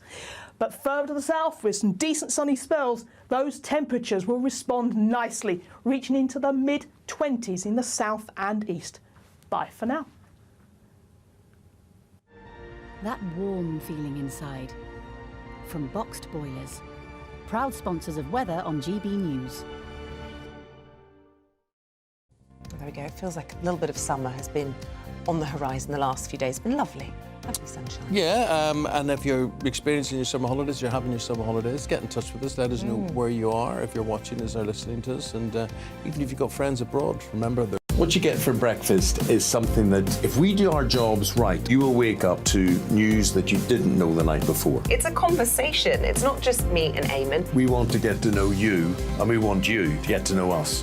From 6, it's Breakfast with Eamonn and Isabel. Monday to Thursdays on GB News. Britain's news channel. Westminster is going around in ever-decreasing circles, followed by the media. Britain is broken. How on earth did we get into this mess? But more importantly, how do we get out of it? Join me at 7 p.m, Mondays to Thursdays on Farage, here on GB News. We will have open, rational debate. We've got to work out how Britain moves forward from this. Join us here on GB News, the People's Channel. Britain is watching. When the news happens, it happens here. And really important breaking news. Breaking news this morning. On TV, radio and online, the news starts here on Britain's Newsroom. All the biggest stories and the answers that you need from across the UK and beyond. Join Britain's Newsroom from 9:30 on GB News. The People's Channel, Britain's news channel. Join me, Patrick Christie's, Monday to Friday, 3 till 6. We tackle the day's news agenda like you've never seen before. It's high tempo, high octane, the most controversial topics and the best guests. You will not be able to take your eyes and ears off it. I'm not afraid to ask the questions that you really want answered. 3 till 6 p.m, Monday to Friday on GB News, the People's Channel, Britain's news channel. People in Britain, they love free speech, but they also love fair play. I don't care if I'm speaking somebody from a trade union, from the Labour Party, somebody from the SNP. And I think the viewers like to see that actually we can challenge one another, but in a positive way. We think we ask the questions that people want to ask, and often we ask the questions that we wanted to ask in Parliament but never got the chance to ask. So join us every Saturday, 10 a.m. till noon on GB News, Britain's news channel. Hi, I'm Dan Wootton. You can watch me live on GB News Monday to Thursday from 9 p.m. And did you know that you can also watch and listen live on our website, gbnews.com?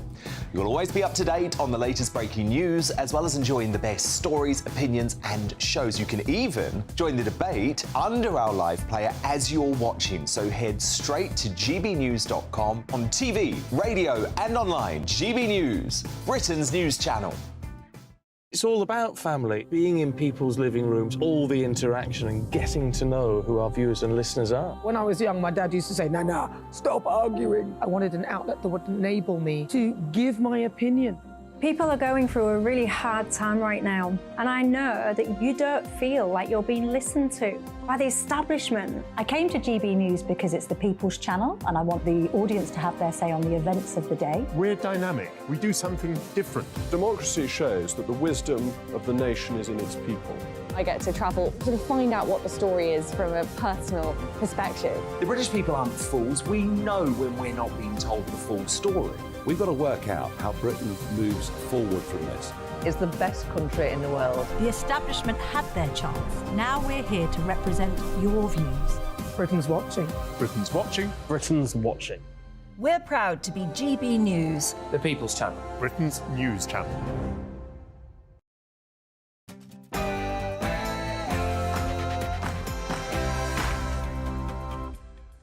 Lucy Letby can be forced to face her sentencing, says the government, amid fears she could have harmed more babies. Good morning. It's 8 o'clock on Monday, the 21st of August. This is Breakfast on GB News with Eamonn, Holmes and Isabel Webster. Thanks for your company. Leading our news this morning, the killer nurse Lucy Letby could be made to appear in court today to face the parents of babies she murdered. There have been growing calls for a law change to stop criminals hiding in their cells while being sentenced. And earlier, the Children's Minister said the government back such a change. I know that there is commitment across government to making sure that people who have committed crimes are facing the reality of that so that they can hear these things. And my understanding that does mean that a change in the law is needed, and the Justice Secretary has said that he's committed to looking at that. It comes as police fear Letby may have attacked 30 more babies after detectives identified suspicious incidents which took place whilst she was on duty. In sport, the England women's football team has vowed that they're not done yet after a loss to Spain in England's first World Cup final since the men made it in 1966. Paul Coyte will bring you the details. Yes, Eamonn, I will, but you know what? I'm going to talk more positives than negatives because, yes, England got knocked out of the World Cup. They lose the final, but we do have a world champion in Katarina Johnson-Thompson who won the World Championships in the heptathlon yesterday. Katarina Johnson-Thompson. Yes, KJT. Very good, very good. Name as well. And we're going to be bringing you the latest weather picture as well. Hello, it's sunny spells and showers. That's the name of the game. And for a sneak peek of the rest of the week's weather, join us in a little bit.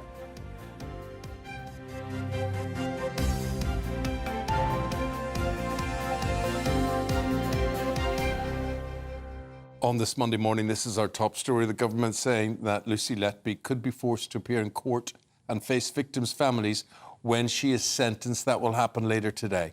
Well, the baby killer is predicted to be handed a full life term and could be compelled to attend the sentencing if she continues to refuse. Now, earlier on this morning, we spoke to the Children's Minister saying that the government is committed to making criminals face their victims. Well, look, I think it's appalling. I think she should be there. And I know that the Justice Secretary has said he's very committed to making changes that he needs to make sure that people who have committed awful crimes have to go to court so they can hear things like the victim's impact statement, which is really their moment to tell that person how this has impacted them. So what do you think should be done? Because, I mean, are we awaiting legislation in the King's Speech, or could something happen more quickly with an amendment to the law that we have now? Because at the moment, this use of reasonable force doesn't seem to be producing the goods in terms of what the families want to see. Well, look, I'm not a Justice Minister, but what I do know is that the Justice Secretary has talked about his commitment to it. I know that there is commitment across government to making sure that people who have committed crimes are facing the reality of that so that they can hear these things. And my understanding that does mean that a change in the law is needed, and the Justice Secretary has said that he's committed to looking at that. Our North West of England reporter Sophie Reaper, who joins us from Manchester Crown Court this morning. Look, a change in the law sounds like it's necessary to force Lucy Letby into the dock. What do you think the chances are that she will appear there today, then? Well, good morning to you both. First of all, it seems improbable, doesn't it, that over 10 months ago I was stood on this exact spot speaking to you about the imminent Lucy Letby trial, and only now have we reached this point. Of course, over the past few days, back last week, Lucy Letby refused to appear in the dock to face the last few verdicts that came in. Justice Goss, the judge who'd been presiding over this trial, asked the defence what was going on, and Benjamin Myers, KC, responded to say that in fact Lucy Letby had now made that decision, that she was refusing to appear. So we now imagine that will be the case, that we won't see her today appear in the dock to face the sentencing. Now, of course, on Friday, we were able to bring you the news that Lucy Letby, the former nurse at the Countess of Chester Hospital, had been found guilty of 7 murders and 7 counts of attempted murder, thereby making her the most prolific serial killer of children in modern British history. Now,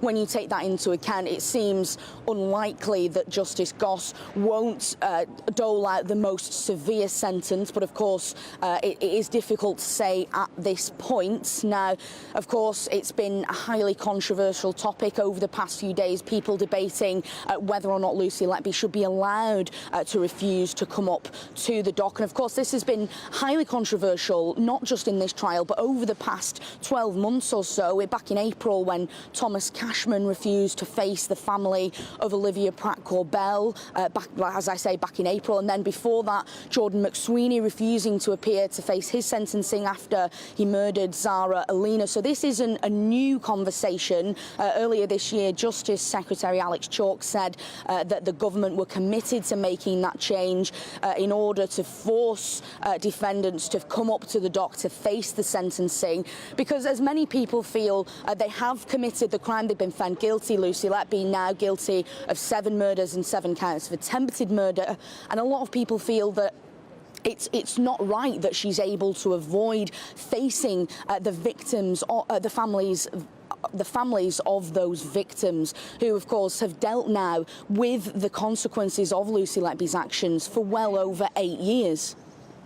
Okay, Sophie, thank you very much indeed. Look, lots of you got in touch on this topic, so many of you saying that all of the balance is in favour of the perpetrator here, not the victims. Adrian saying Letby took those 7 innocent little babies' human rights away when she murdered them. She should be dragged into the dock to face everyone. Show it on TV as well. And I suppose that kind of summarises what most people have said this morning. However, we will be debating whether or not that should be the case. We've got a King's Counsel and indeed they're the chair of the Criminal Bar Association fighting against, or debating against, I should say, a former prisoner. So it's a really interesting debate about 8:25 in all of this. OK, hope you can join us for that. Let's talk about yesterday's World Cup final. The England football team have spoken of their pride and their disappointment after losing to Spain. And our sports broadcaster, Paul Coyte, is with us here in the studio with this one. Funny, I'm just reading the Daily Telegraph and they talk about the chill of a winter's evening in Sydney. I remember looking at... I know there were people wearing zip-up jackets and things, but the players on the pitch, the sweat, the referee... I thought the referee was very impressive as well. Yeah, yeah. I mean, this is it. It's obviously winter. But they were sweating. They really were sweating. Well, I mean, it was a tough game. It's not really a surprise. It was a very tough game. What impressed me about the referee was she maintained discipline, but she was having jokes and she was smiling quite a lot. But when she needed to be tough, she was tough. When she gave the penalty, for instance, she gave it very affirmatively, and after she'd consulted with the screen. When we look at how, I really hate to compare the two, going, the men's game and the women's game, but look at how the women react to decisions, and I'm sure Isabel will agree with me, because we talk about rugby about this compared to a lot of the men. The referees respected more. Also, it's interesting that they used the earpiece and the microphone now, which also when there was the penalty, because it took a long time for that penalty to be decided, which Mary Earp saved, of course, which really would have been the end of the game.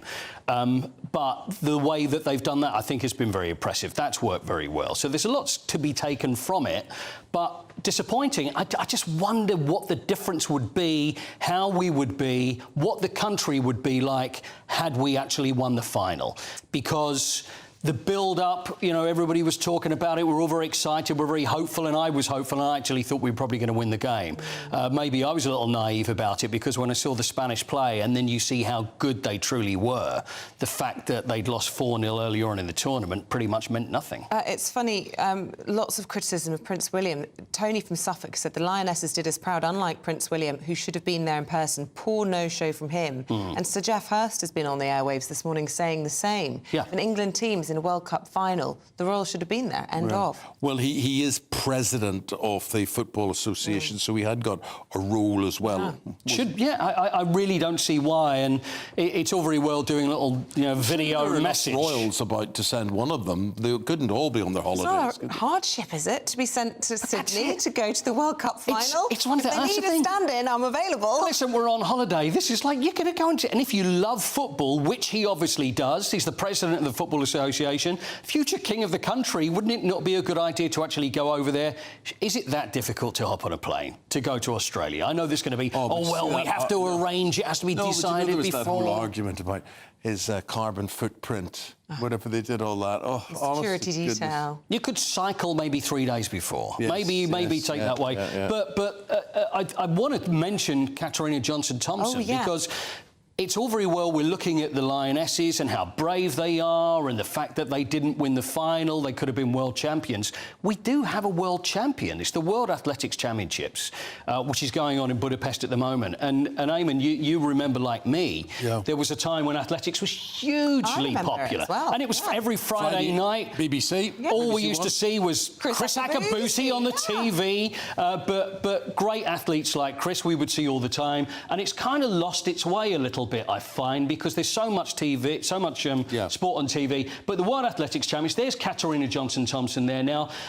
She has been through it. I mean, she's one of our great athletes of all time. She's followed in the footsteps of Denise Lewis and Jessica Ennis, of course, as a heptathlete. She's already won the world title before. I think it looked like her career was over. So even when it was doing long jumps, she had to change. I mean, can you imagine what it's like to be taking off with one foot and then thinking, now I've got to do it backwards? It's like learning to write again. So she's gone through that, gone through injury, and it looked like she was never going to compete again. But these are the sports people that really, really work hard, and they don't get the recognition they deserve. They don't get the money that you get in other sports.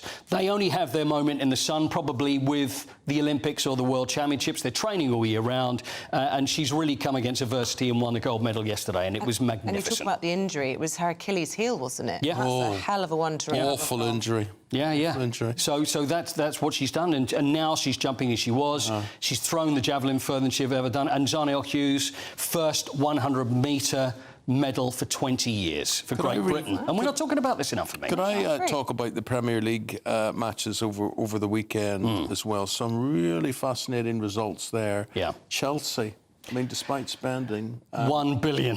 Yeah, they billion lost, doesn't buy you much these West days. Ham, well hammered by West Ham, 3-1. Yeah. And Everton losing again. Now, Everton, really, you'd think after what happened at the end of last season, they just about avoided relegation. And they've pretty much picked up where they were before, and they're in all sorts of trouble. They are a club that is in all sorts of trouble. 4-0 they lost yesterday to Aston Villa, who were beaten 5, by the way, by Newcastle the week before. So Everton need to really get going, do something. It's a matter whether it's buying players. You've got Sean Dyche that's just saying, you know, it's got to be better. We've got to back our ideas up. You know up. what, in all seriousness, and although my team were the victims in all of this, there is life after Harry Kane at Spurs. I think it's more life after... And with Ange Postecoglou coming in, because the manager, the most important thing he's done for Spurs fans is playing an exciting style of football. And a lot of fans that I met on Saturday that are saying, you know what, it's not so important. It's not about winning everything. It's not about winning anything. It's about making it exciting. And that's what it is, sports entertainment. So if you can go there and be entertained and managing to beat Manchester United, I didn't text you. I didn't send anything to you. I kept away from it. Out of respect for you, Mr. Holmes. It was rubbish. Rubbish. Wasn't happy? It was rubbish. Spurs are okay, two rubbish right? games in a row. The Wolves game was rubbish for Man United. Relegation for Manchester United this year? Is it a possibility? I don't think so. You think you're going to be okay? Beat Wolves. I think we did okay. Well. But the midfield's got to be sorted out. Anyway, that's another discussion for another day. It is indeed. Thank you, Paul. Appreciate it. Right, the time's 8:13. Let's bring you up to date with the rest of today's top stories. A majority of GPs are seeing patients over and above the safe level every day, according to a new survey. 60% of family doctors reported seeing an average of 26 to 40 patients, when the British Medical Association's guidelines recommend seeing no more than 25. July's wet weather has brought pothole-related breakdowns to a 5-year high, says the AA. Last month, which was one of the wettest Julys on record, made potholes harder to spot and slowed down repairs, leading to an increase in damage to vehicles. And the link between children playing musical instruments and improved cognitive function in later life has been backed up by a fresh study. Researchers at the University of Edinburgh said those who played a type of instrument for most of their lives did better in tests than those who had not.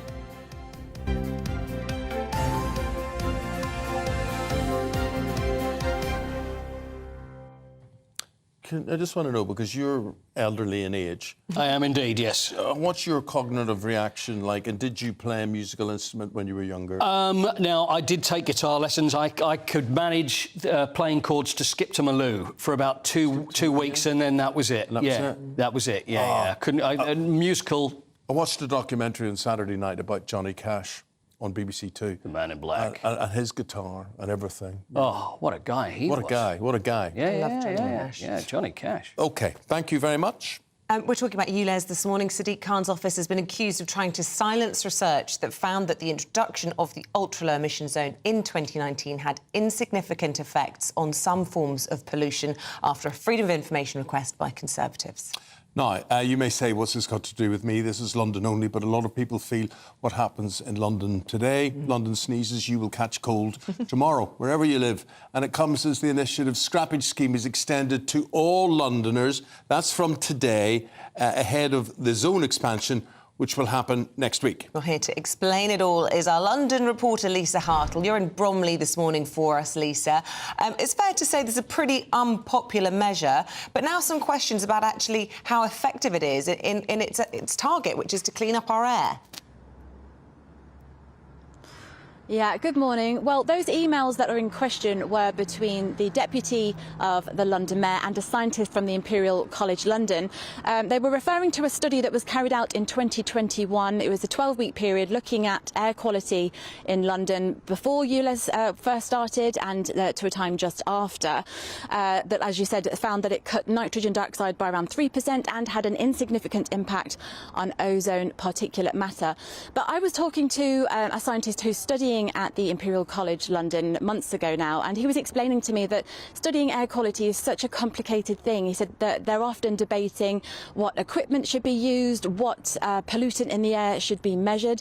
So, and that's actually a point that the Mayor's office made as well, that it's often commonplace for scientists, for academic professionals to be questioning each other's research on things like this.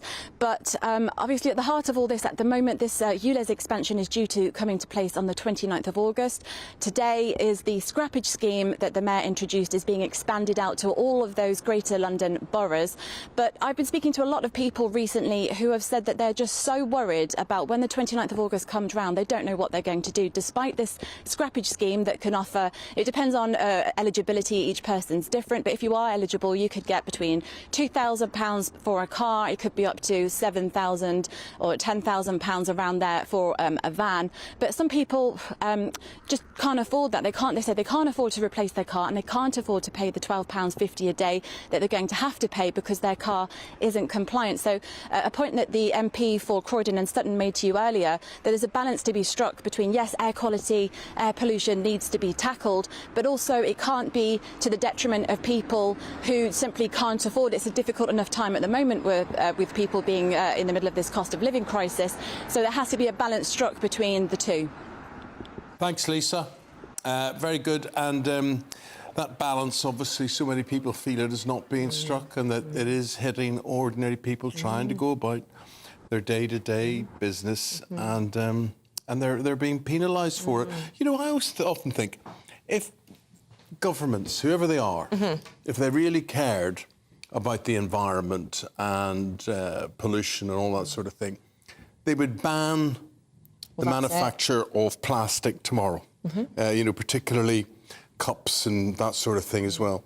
And also, they would do the same with cars, but they won't touch cars because cars employ people. So they think, we'll act all indignant about, we'll pretend we're outraged about cars, and we'll have pure cars with hydrogen and which we're talking about later in the programme. But it's funny, I mean, it's very bad for the air, except if you pay £12.50 or whatever it is, and then you're entitled to poison the children. That's okay. It's a bit strange. So it's poisoning you, but if you give us £12.50... It's fine. It's okay. Yeah. Hypocrites, every one of them. Now, that weather picture... it's raining. It might be. Actually, I think it's getting better this week. It's been lovely. There was a bit of rain, but it's. No, I haven't worried about the weather at all. I just think it's fine. But unless you live in Canada, of course, and all this awfulness that's going on there, 25% of the forestry in Canada burning down at the moment, and that's going to have an effect on the rest of us. But the forecast, I think, is going to be decent for the week ahead. Dan Stroud, over to you. That warm feeling inside. From Boxed Boilers, proud sponsors of weather on GB News. Hello, I'm Dan Stroud, and this is your latest GB News forecast from the Met Office. So for the week ahead, we have low pressure in charge. It will gradually win out. And that area of low pressure is already pushing thicker cloud with outbreaks of rain in across Northern Ireland and parts of Western Scotland. Further to the south and east across much of England and Wales. After a generally bright start, it's largely dry with some decent amounts of sunshine. And with those sunnier spells, those temperatures will rise comfortably into the mid-20s, especially across the south and east. But with slightly breezy conditions, it will feel a little bit chillier further north. So overnight Monday, that band of thicker cloud and rain will continue to edge eastwards, and there will be some heavier bursts across parts of western Scotland, but again largely dry across England and Wales, with some mist and fog forming by dawn on Tuesday. And overnight temperatures remaining comfortably in double figures right the way across the board again. So any early morning mist and fog on Tuesday will be quick to clear, but the band of cloud and rain further north will seek ever so slightly further south, breaking up and becoming increasingly showery as it does. But further to the south, with some decent sunny spells, those temperatures will respond nicely, reaching into the mid-20s in the south and east. Bye for now. That warm feeling inside.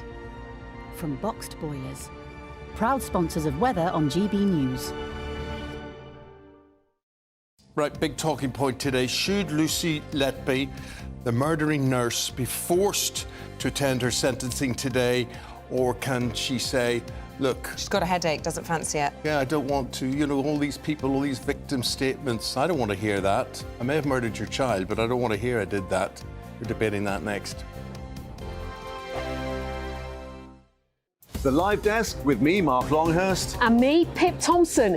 It's here Monday to Friday on GB News. From midday, we'll bring you the news as it breaks, whenever it's happening and wherever it's happening, from across the UK and around the world. Refreshing, feisty, but with a bit of fun too. If it matters to you, we'll have it covered on TV, radio and online. Join the Live Desk on GB News, the People's Channel, Britain's news channel. Weeknights on GB News from 6 p.m. You'll always get drama. Please stop, Michelle. I know, yeah. Please stop. Should I just shut up? Romance. You like me, I like you. There you go. There you are. Well, don't tell anybody. Adventure. Etc. That's the whole point. And action. Sergeant Green, my superstar panel, they're already at it. They're fighting. It's going to be quite a show. Only on GB News, the People's Channel, Britain's news channel. So Jubes and Kerr, we tackle the issues of the day with real robust debate, both sides of the fence, battling it out with me in the middle with my forthright opinions and views. And often really interesting things happen because you start with a position and then by the end of the debate you find actually, well, I might not have thought about that one. What we need in this country is 2 new political parties. You should maybe think about doing a 2024 calendar. I'm Michelle Dewberry and I'm keeping you company right through until 7 o'clock this evening. GB News, the People's Channel, Britain's watching. Monday to Thursday, 9 p.m. till 11 p.m. Join me, Dan Wootton. I'll bring you the sharpest takes and hottest debates. Do you not believe in prisons? I don't believe in prisons. I'm completely stunned. I guarantee you there'll be no spin, no bias, no censorship. I actually was personally quite offended by it. And no reason to go to bed. So I guess they've always been quite woke. That's Dan Wootton tonight on TV, radio and online. Monday to Thursday from 9 p.m. till 11 p.m. on GB News. The People's Channel, Britain's news channel. In a world of dull and predictable radio and TV shows. Oh, hi. On Mark Dolan tonight, we've got big guests. We drill into the big stories of the day.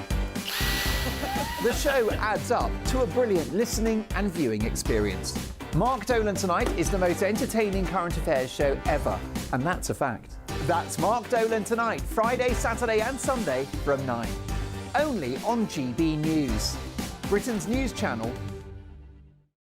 Like all families, we have arguments every now and then, but actually we agree on what the mission of GB News is, and that's the most fundamentally important thing. GB News provides the kind of platform that lets all voices be heard. We don't hold back. We're free to say what we really think. Just because some people who live in a tiny little Westminster bubble think that their particular story is important, that's not the most important story for me. And often there will be difficult stories, stories that you won't find on the establishment media. Because what people think in the north of England may be very different to what they're thinking in the home counties. We're going to carry on telling the world what life is really like for households up and down the UK. We love to be in your car, in your kitchen as you're having your breakfast. Whatever you're doing, you are part of the show.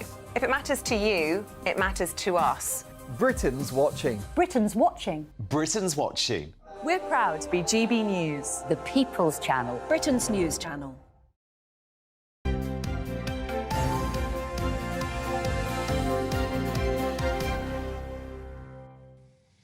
Lucy Letby could be forced to appear in court and face victims' families when she's sentenced later this afternoon. Well, the killer nurse is predicted to be handed a full life term, could be compelled to attend the sentencing if she continues to refuse.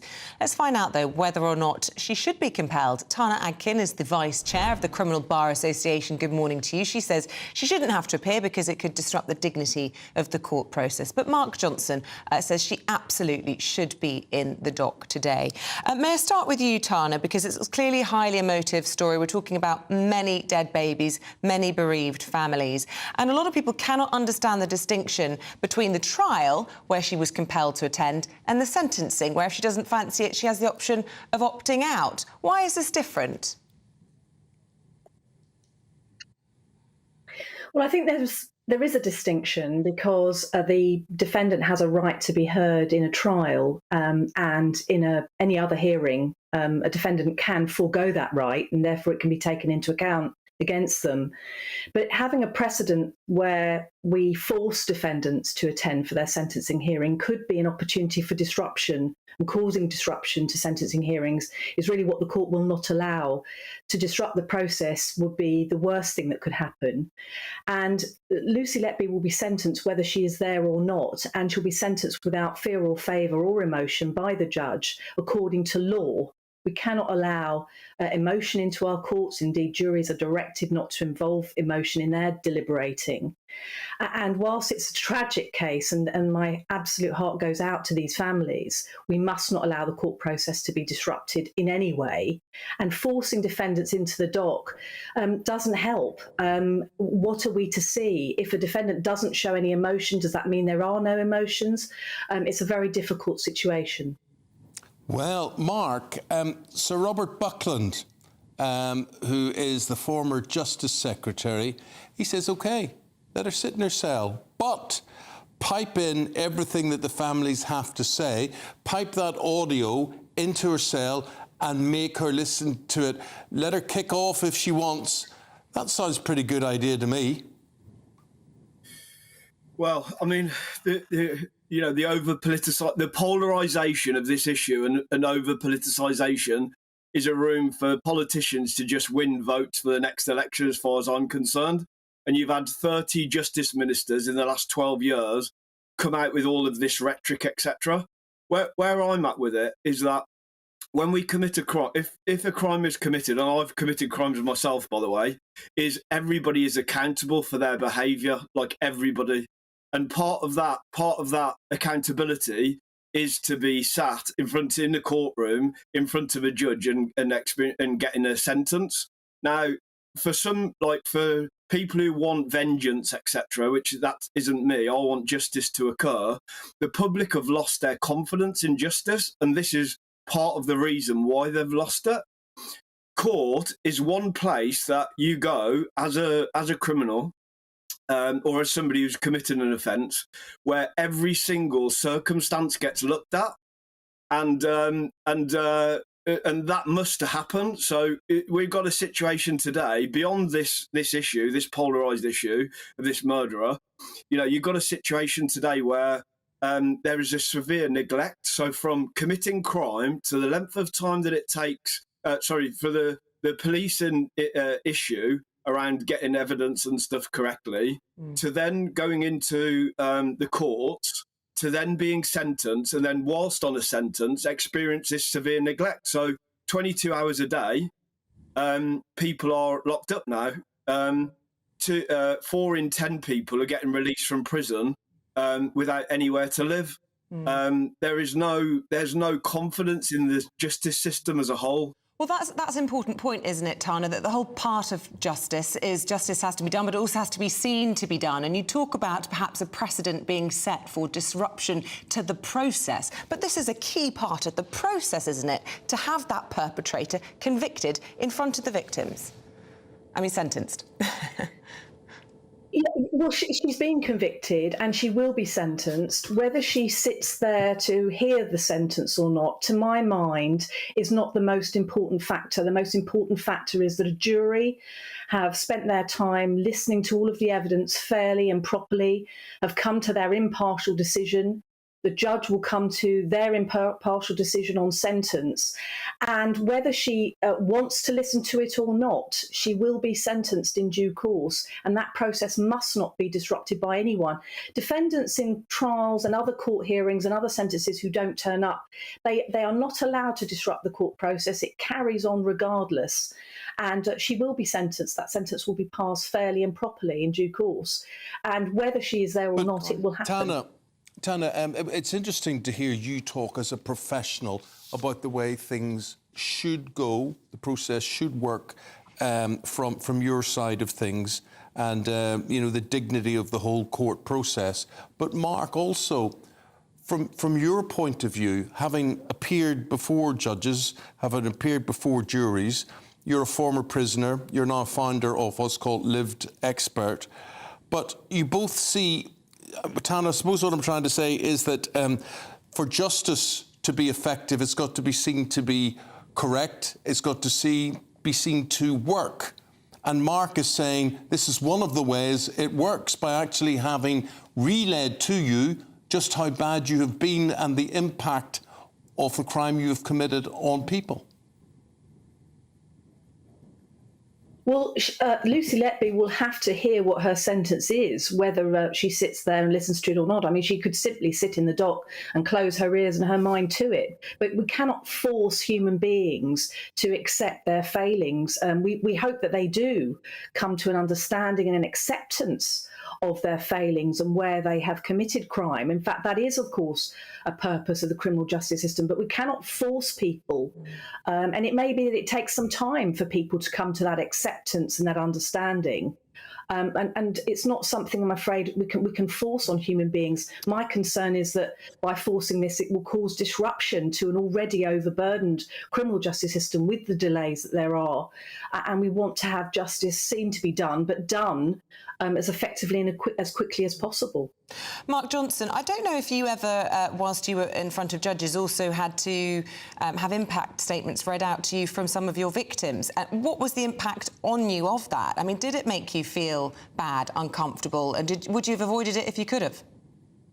Well, I mean, my crimes were quite a long time ago, right? But and actually, when I committed those crimes, I was a drug addict. So there's a lot of mitigating circumstances. I'm not saying that.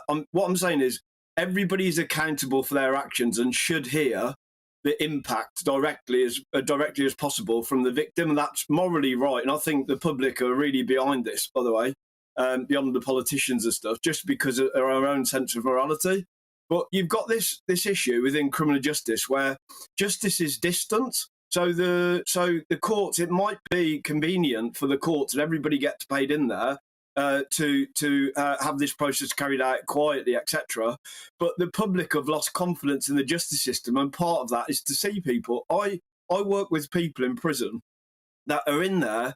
They come out, even lengthy sentences, with the same deluded beliefs that they had when they went in there, because their behaviour never gets real scrutiny and behaviour. And I don't mean punishment or as I said, their vengeance or prying and voyeurism, etc. I mean real inquiry about their deluded minds. So I was in recently a guy that he got 10 years for burglary, and he believed that he didn't have his crimes were victimless. And I said to him, "Do you know that there's no such thing as a victimless crime?" And it was like the first time that anybody had ever challenged him with his behaviour. And this guy had been in there 5 times. And the public know that the reconviction figures kind of tell the truth there. So the public know that actually nothing is actually being done at the biggest opportunity. In the court, in that sentencing, this is where it gets everything gets weighted. Everything is weighed up.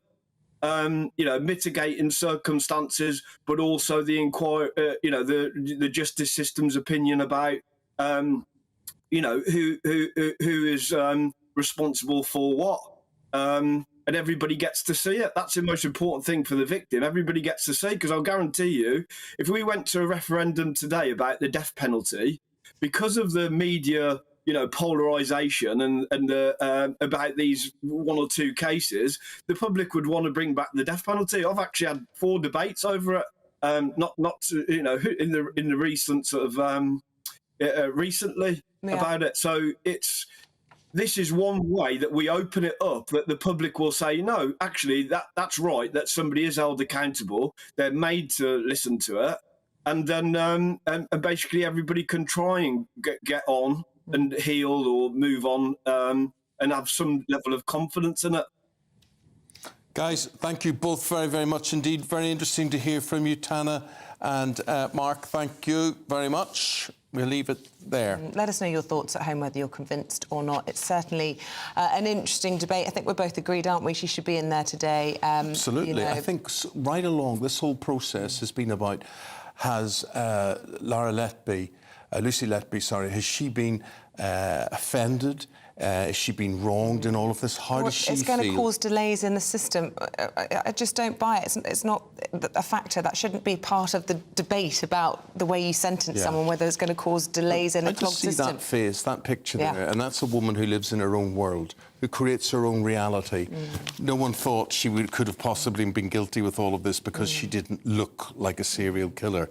But she is a serial killer, and I think she should be made to hear her sentence, whether in court or whether it's in her cell. It should be piped. She shouldn't be able to escape the consequences of the lives she has ruined and the lives that she has taken. I agree.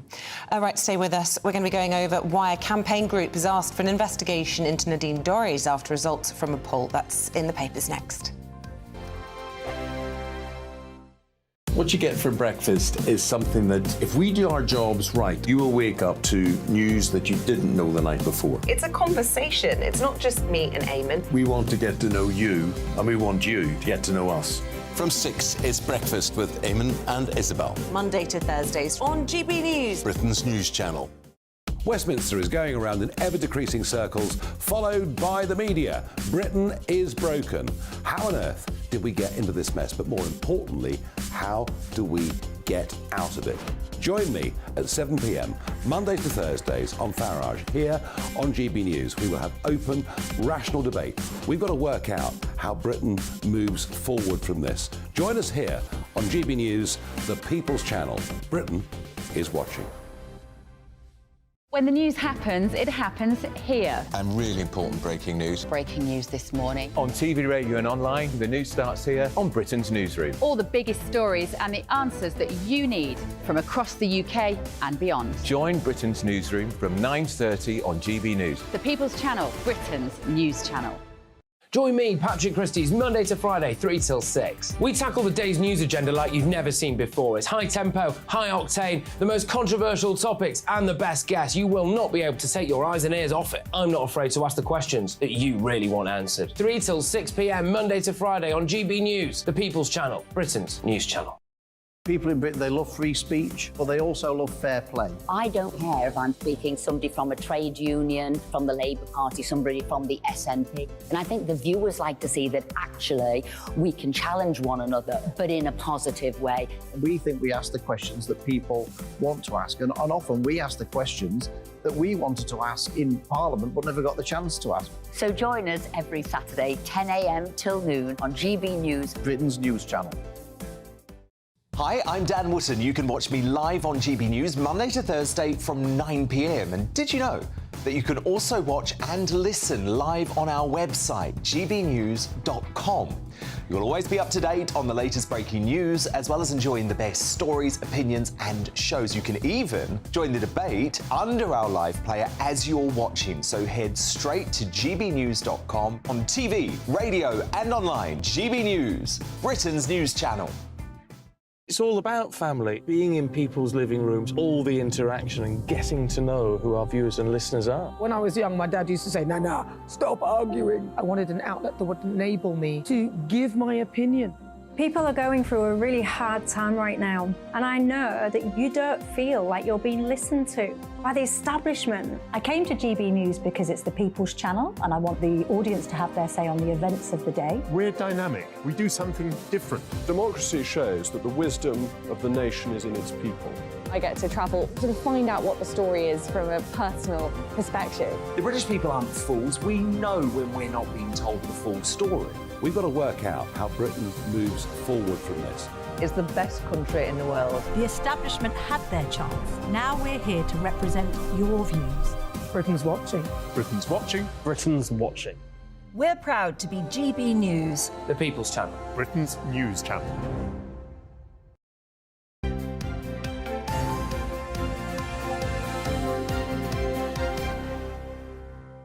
Welcome back. It's 8:40. We're going through the papers this morning with Scarlett Maguire and Chris Akabusian. Scarlett, you've chosen a story about Nadine Dorries, and we're just debating what she's done to reputation of Parliament, according to some. Well, yes, I think the question is what she hasn't done, which is turn up. I mean, this is... MPs are paid £84,000 a year. Nadine Dorries has the last time she voted was April. and it's not that she's voted every time before April. The last time she did anything in Parliament was last year. But you're the sort of guy that would argue to me, but you can easily work from home. Why does she have to be... She's not even in her constituency. She doesn't see her constituents. She doesn't do anything, and she doesn't work from home. She doesn't do anything. What she did was she threatened to leave because she was very angry at not getting a peerage. She now says she won't leave until she finds out why she didn't get a peerage. Why people think they're entitled to peerages is beyond me. But actually, she should go. I mean, there's absolutely no question. And it is appalling that Rishi Sunak does not have the guts to say, you know, basically, either do it or leave. Well, we're not having it. By-election, so he's happy to have her on the payroll for now. I know, and they think that come the general election, that she'll be that they'll get a Conservative in, but actually, the people who when it looked as though it was going to be a by-election were saying that every day that she leaves, it's more likely that Labour is going to win that constituency because her constituents are absolutely fed up. And she has her own TV show, she writes books, she does... I mean, she should not... It's immoral that she takes the money, actually. Staying with politicians, Chris, should we talk about Rishi Sunak and his failure or potential to sack Suella Braverman? This is in the Eye today. Yes, indeed, yeah. So what you have here is you have this sort of centre of the Conservative Party suggesting that Sunak should remove Braverman when it comes to the next shuffle. You know, she's going to be taking all the can, and she's going to take all the can for the failure in the boats. Small boats. Exactly that. But you get the sense that Sunak would be damned if he did and damned if he doesn't. Because if he did shuffle her on, then you'd find that Suella would be the focal point for a lot of carping of the back benches, and you'd have this instability in the government. So is that not the same problem he has with Nadine Dorries? 100%. That's exactly right. So, you know, with the minimum, with the way where the party is at the moment, he's got to be very, very careful about rocking the boat, and that's what that is, I believe, yeah. Which is why we've got a cabinet full of people who can't do their jobs. I mean, it's incredible that Suella Braverman is great on the PR, so she makes announcements and nothing happens. I mean, this is a woman who, because it was Small Boats Week, put the asylum seekers onto a barge before getting the results from the Legionnaires. So then it just looked ridiculous that she then had to pull them off the barge. I mean, nothing happens. She talks about Rwanda. Rwanda isn't going to solve anything because it's only a few hundred. But nobody's gone. I mean, she's somebody who is absolutely... She works in headlines and has no idea how to run probably the most difficult department in the country, actually. The question is who actually would be able to solve this problem. Would Labour be any better at coping with the small boats crisis? Yeah, because the first thing Yvette, who is, I mean, you know, was a very successful minister, and the first thing she'd do is to spend money on a decent asylum system so that we processed people fast instead of spending £6 million a day with them in hotels.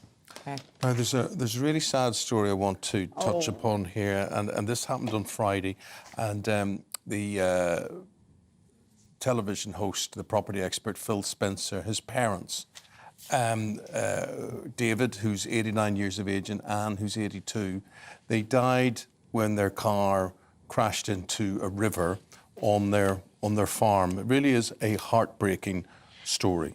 It's a completely heartbreaking story. And what's so interesting is the way that Phil Spencer is dealing with it by saying they wanted to die together. Now, this certainly wasn't a suicide. I mean, this was an accident. But actually, I mean, it is terrible. It'd be awful to think of your parents dying in that way.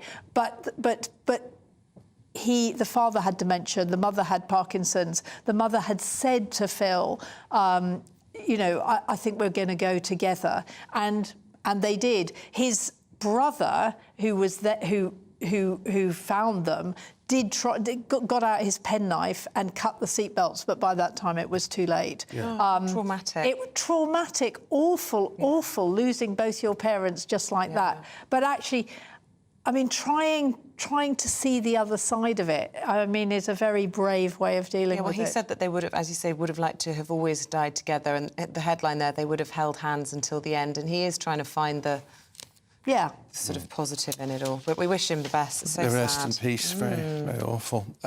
Chris, we go to the Telegraph. This is page 4 here, and the GCE marks return to what they were pre-pandemic. So I'm not sure this is all something to hold our hands up with in shock or horror, or to say that basically when stuff was marked at school by teachers, it was overmarked. Yeah, so, well, I think the really interesting part in this article is actually the disparity between England and the rest of the home nations that are still maintaining the... Teachers? Yeah, so no. So what you have here is you have the English people are saying that they're going to really work, be strict and return to pre-pandemic methods of marking and standards, while the Scotland and Ireland and Wales, they are still going to have the teachers who are going to do the... Marking. The assessment, which means, obviously, when you go into the workplace or going for university, for example, the assessments will have a higher graded levels, and the English will be at a disadvantage. So that's one of the challenges that are in this article about, well, you're all going to be going for the same Russell Group universities, but some grades are going to be inflated and some are not. So much so that the Professor Smithers, who's at Buckingham University, is saying that actually the other home countries should think about renaming them, not the GCSEs, but renaming them so that people know that these have been assessed as opposed to graded through examination results. Ones. Gosh, I mean, it seems sensible, doesn't it, to return it to pre-pandemic levels. There's still hugely inflated grades on years ago, and it does make them sort of meaningless if everyone just gets A's and A stars. No, but one of the problems is that these are the people these are the children who really lost out during the pandemic. I mean, there is no question that people who lost out most were the people who suddenly couldn't go to school. So they didn't get an education, they didn't... I mean, teachers tried their best, but actually online learning, we discovered, is pretty difficult. And socially they lost... I mean, the mental health problems in schools is appalling. But, I mean, on this... So they were supposed to be given massive catch-up, and Rishi Sunak said, no, the credit card's maxed out, and... The person that he'd hired to say what should happen resigned because Rishi Sunak only spent... he didn't even spend... he said he'd spend a tenth of the money, and then that was all given to some HR thing. How would you do the catch-up? How would you do the catch-up? What would you have to... You have face-to-face tutorials. I mean, you actually have to put... You have to put a lot of money and a lot of people into schools dealing with the children who need it. And this isn't just... These are people... I mean, it's something like maths. If you lose 2 years of maths, you've just lost it. I mean, the thing about history is, I know because I stopped history at 16. You can go back. You can learn lots of history. Maths and science, it builds it up. I don't understand what you mean. Why can't you go back on maths? Well, but because by the time... So when you're 16, the sort of maths you're doing depend on understanding it at 13 and 14, right? Oh, of course. We're going to go back to 13 and 14, of course. That explains I told my favourite story about my GCSEs. My parents bribed me, and I got a certain amount of money for A's and B's, and then into negative territory for B's and C's, and then it got to results. I got an A in maths, but I couldn't work out what I was owed. Anyway. Chris, Arnold, a joy to have you today. Thank you both very much indeed. Thank you. Now, last year, the government announced a detailed, what is called hydrogen strategy as part of Britain's commitment to reach net zero by 2050. But a row has now broken out in South Wales over a Japanese company's plans to build a hydrogen plant close to the centre of Bridgend. Well, our economics and business editor, Liam Halligan, has been there and had a look into it. A hydrogen-powered bus drives through Bridgend, 20 miles west of Cardiff. It's a test model. The local council doesn't yet use hydrogen buses. Timoki Nishino hopes they will, while granting his company, the Japanese industrial giant Marubeni, permission to build a new hydrogen production plant here in Bridgend. So we are building this solar and onshore wind assets near Bridgend and try to connect the green power as much directly to the electrolyzer as possible. So the people in Bridgend can proudly say this is as green as you can get the hydrogen. Tomoki explains hydrogen is produced via electrolysis, splitting atoms from water. Marubeni wants to power that electrolysis by building wind and solar facilities, creating zero-carbon green hydrogen. Tomoki says Marubeni's plant could drive industry across South Wales. But hydrogen is highly explosive, and many Bridgend locals worry such a plant would be unsafe. Tomoki insists his hydrogen project will bring wider benefits to Bridgend. He says millions of gallons of hot water, a byproduct of electrolysis, could be piped to this local swimming pool to help with heating. This Bridgend school, he says, could also get cost-effective heat from the plant. There is local support for net zero clean energy policies, and Bridgend's Labour-led council has allocated this site for Tomoki's hydrogen plant, although the facility's yet to get full planning permission. Building and operating the new plant would create over 100 local jobs, says Tomoki, and this is what it might look like. But many locals say the site's too close to other businesses and houses, given the risks of a hydrogen explosion. Eamonn, an environmental technology manufacturer, is less than 100 yards away. There are a plethora of issues with the proposal in terms of utility supply for water, for electricity, in terms of oxygen being vented out as a byproduct from the electrolysis of hydrogen. Which makes for a bigger fire hazard. That does increase the fire hazard considerably. It reduces the required energy to cause ignition and therefore increases the likelihood of an explosion. There are now regular anti-Hybont protests outside Bridgend's council offices.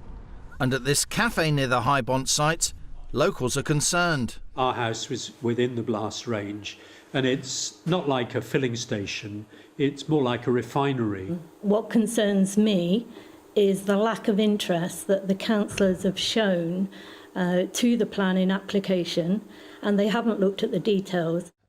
Some of Bridgend's independent councillors are also opposed. It's concerns with me about the lack of scrutiny, the lack of transparency, the incompleteness and incorrectness and misinformation from planning policy documents. So what I really think needs to be done now is this development needs to be brought back into the Welsh Government to make a decision. Bridgend Council's due to make a decision this autumn. Tomoki says Marubeni always puts safety first. The UK has just a handful of hydrogen plants, but dozens more are planned. Whether or not they're built may depend on what happens to this scrap of land in South Wales. Liam Halligan, GB News, in Bridgend. Thank you for that, Liam. Let's get your forecast. Dawn Stride will put you in the picture. That warm feeling inside. From Boxed Boilers. Proud sponsors of weather on GB News. Hello, I'm Dan Stroud and this is your latest GB News forecast from the Met Office. So for the week ahead, we have low pressure in charge. It will gradually win out. And that area of low pressure is already pushing thicker cloud with outbreaks of rain in across Northern Ireland and parts of Western Scotland. Further to the south and east across much of England and Wales. After a generally bright start, it's largely dry with some decent amounts of sunshine. And with those sunnier spells, those temperatures will rise comfortably into the mid-20s, especially across the south and east. But with slightly breezy conditions, it will feel a little bit chillier further north. So overnight Monday, that band of thicker cloud and rain will continue to edge eastwards, and there will be some heavier bursts across parts of western Scotland, but again largely dry across England and Wales, with some mist and fog forming by dawn on Tuesday. And overnight temperatures remaining comfortably in double figures right the way across the board again. So any early morning mist and fog on Tuesday will be quick to clear, but the band of cloud and rain further north will seek ever so slightly further south, breaking up and becoming increasingly showery as it does. But further to the south, with some decent sunny spells, those temperatures will respond nicely, reaching into the mid-20s in the south and east. Bye for now. That warm feeling inside. From Boxed Boilers, proud sponsors of weather on GB News. Stay with us, we're going to have more for you on the sentencing of Lucy Letby. Will she attend or not, or indeed should she? We'll be debating it. And remember, we want to hear your views. Keep them coming in.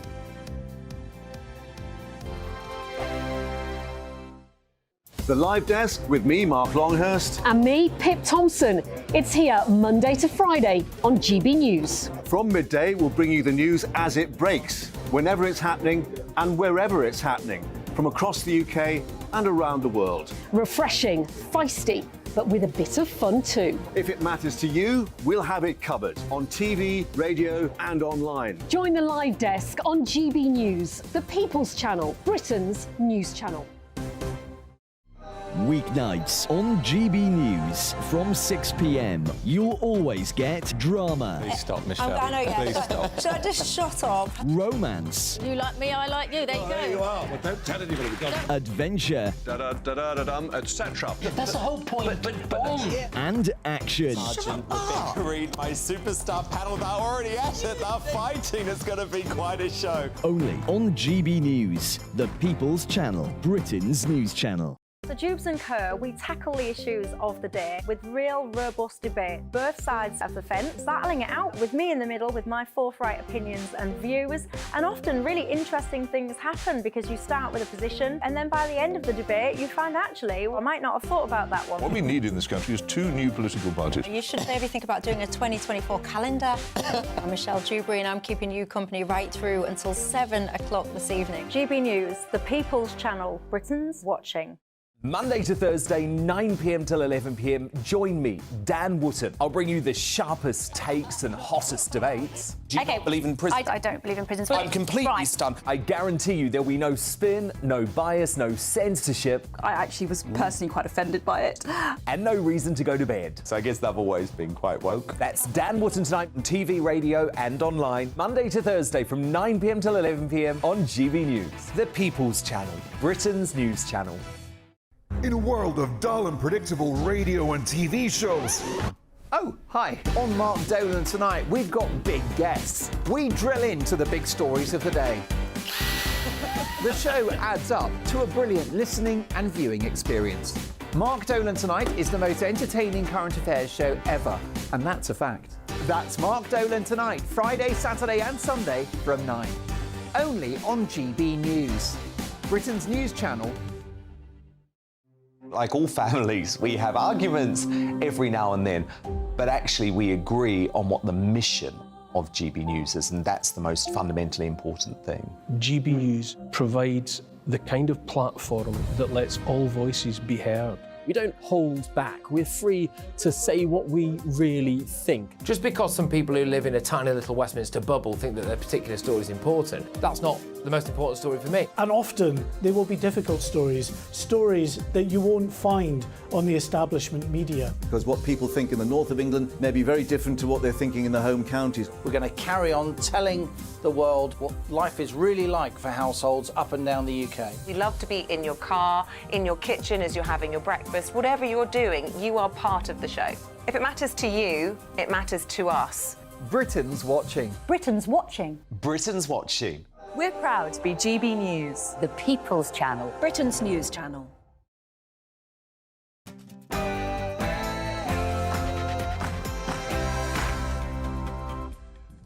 Lucy Letby can be forced to face her sentencing, says the government, amid fears she could have harmed more babies. Hello there, very good morning to you. The time is exactly 9 o'clock. It's Monday, 21st of August, and you've tuned in to Breakfast here on GB News with me, Eamonn, Holmes and Isabel Webster. Here's what's leading the news this morning.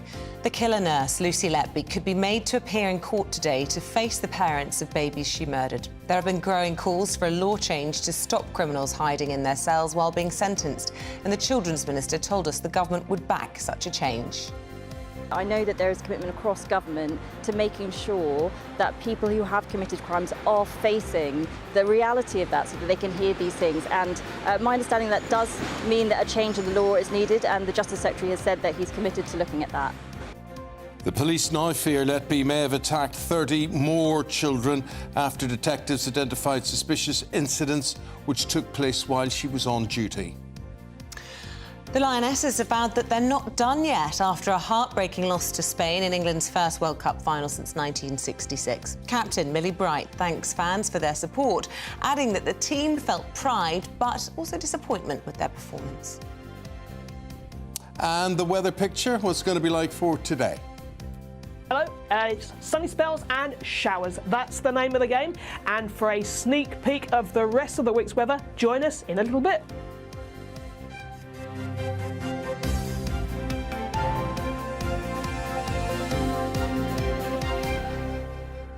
Okay. So what we're talking about today is that Lucy Letby could be forced to appear in court today and face victims' families when she is sentenced.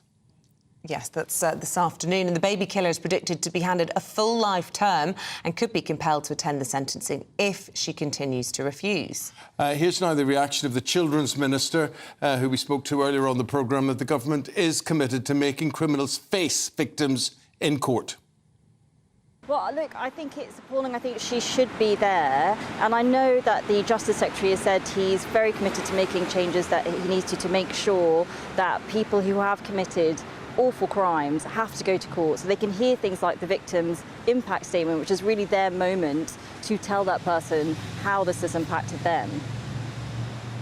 So what do you think should be done? Because, I mean, are we awaiting legislation in the King's Speech, or could something happen more quickly with an amendment to the law that we have now? Because at the moment, this use of reasonable force doesn't seem to be producing the goods in terms of what the families want to see.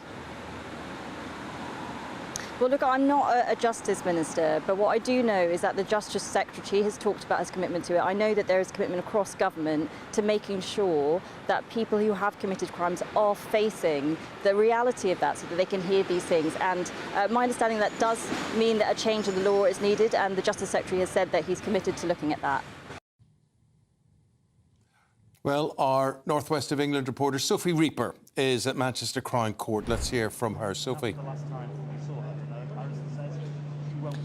Well, we were just hearing there, of course, it is the sentencing of Lucy Letby today, but rather controversially, we don't expect that she'll appear in the dock today to face what Justice Goss has to say. The past few days, for the last few verdicts last week, she didn't appear in the dock whatsoever. When this was queried by the judge, the defence came back to say that that was a decision that Lucy Letby had made, that she would no longer appear. She was refusing to appear in the dock. She didn't want to face the victims' families. She didn't want to hear what Justice Goss would say to her when she received her sentencing today. Of course, on Friday, we brought you the news that she had been found guilty of 7 murders and 7 counts of attempted murder, making her the most prolific serial killer of children in modern British history. Now, it's hard to imagine that Justice Goss won't pass the most severe sentence possible, but it's hard to tell at this point. Of course, we'll be bringing you all the latest as the day goes on. But this conversation about whether or not criminals should be made to face their sentencing isn't something new. It's something that's been rumbling on for the past 12 months or so, of course, after Jordan McSweeney refused to face the families of Zara Alina, after Thomas Cashman refused to face the family of Olivia Pratt-Corbell. That caused huge controversy back in April when he came to be sentenced for Olivia's murder. We now face a similar situation that Lucy Letby, murderer and attempted murderer, is refusing to face those victims' families. We've heard earlier this year that Alex Chalk, the Justice Secretary, he said that the government are committed to putting new legislation in place that would mean criminals were forced to face their sentences. But of course, that legislation is yet to be put in place, and that means that, as Justice Goss explained to the court last week, he realistically has no power in that situation to force Lucy Letby. She still has her own free will, and it looks likely that we won't see Letby today as she receives her sentence. Sophie, thank you very much indeed. The time now 6 minutes, coming up 6 minutes past 8 o'clock. It's very nice to be back, and thank you very much indeed for your nice comments. Lots of lovely emails remarks. saying lovely to have you back. And it is, which I share. And I share that missed you. sentiment.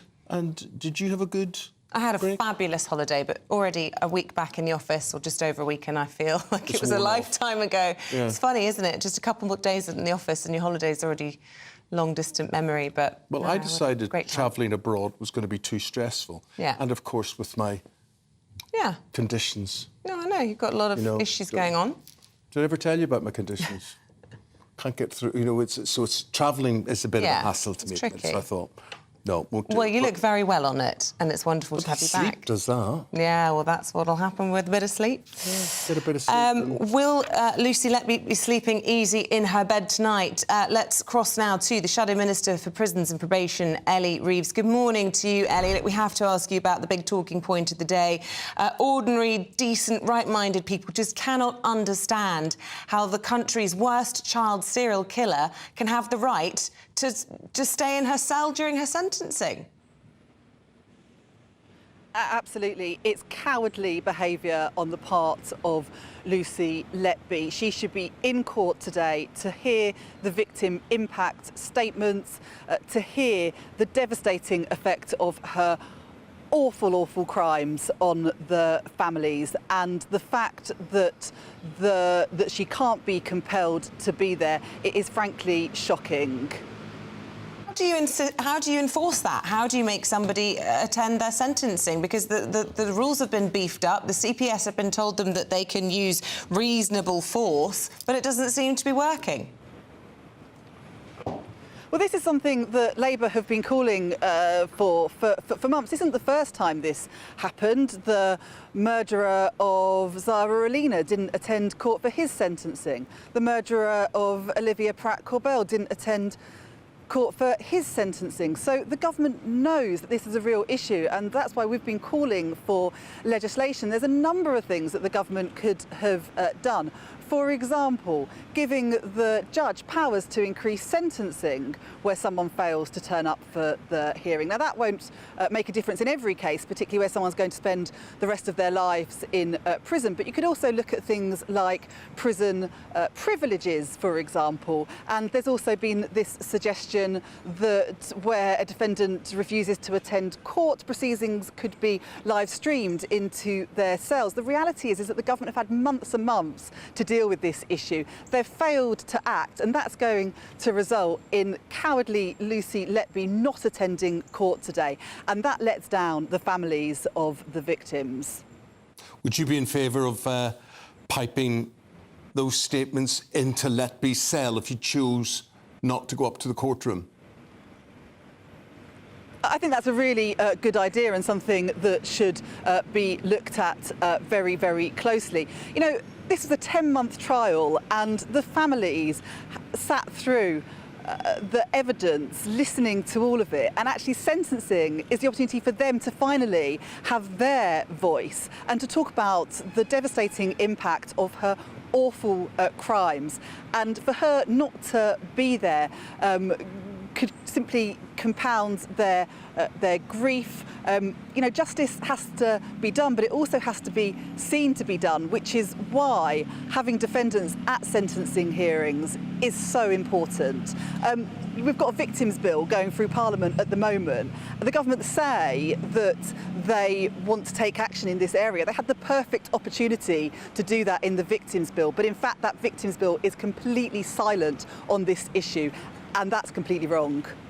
Ms Reeves, I want to turn to the economy now, and something that you're keen to do today is to try and associate the terms Labour Party and Friends of Business together. Now, a lot of people would immediately poo-hoo that and not see the connection, but do you think you can back it up with figures?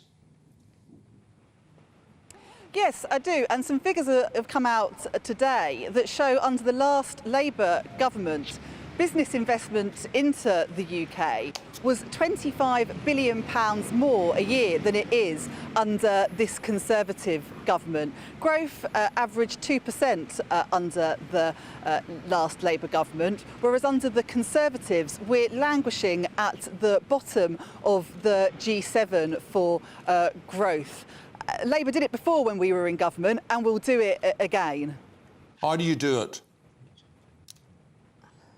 Well, we've got a number of things. First of all, economic stability is really important. Last year, we had 4 different Conservative chancellors, 4 different Conservative business secretaries. We also had the kamikaze budget that crashed the economy and led to thousands of people spending thousands of pounds more on their mortgages each year. So economic stability and strong fiscal rules is the first step in all of that.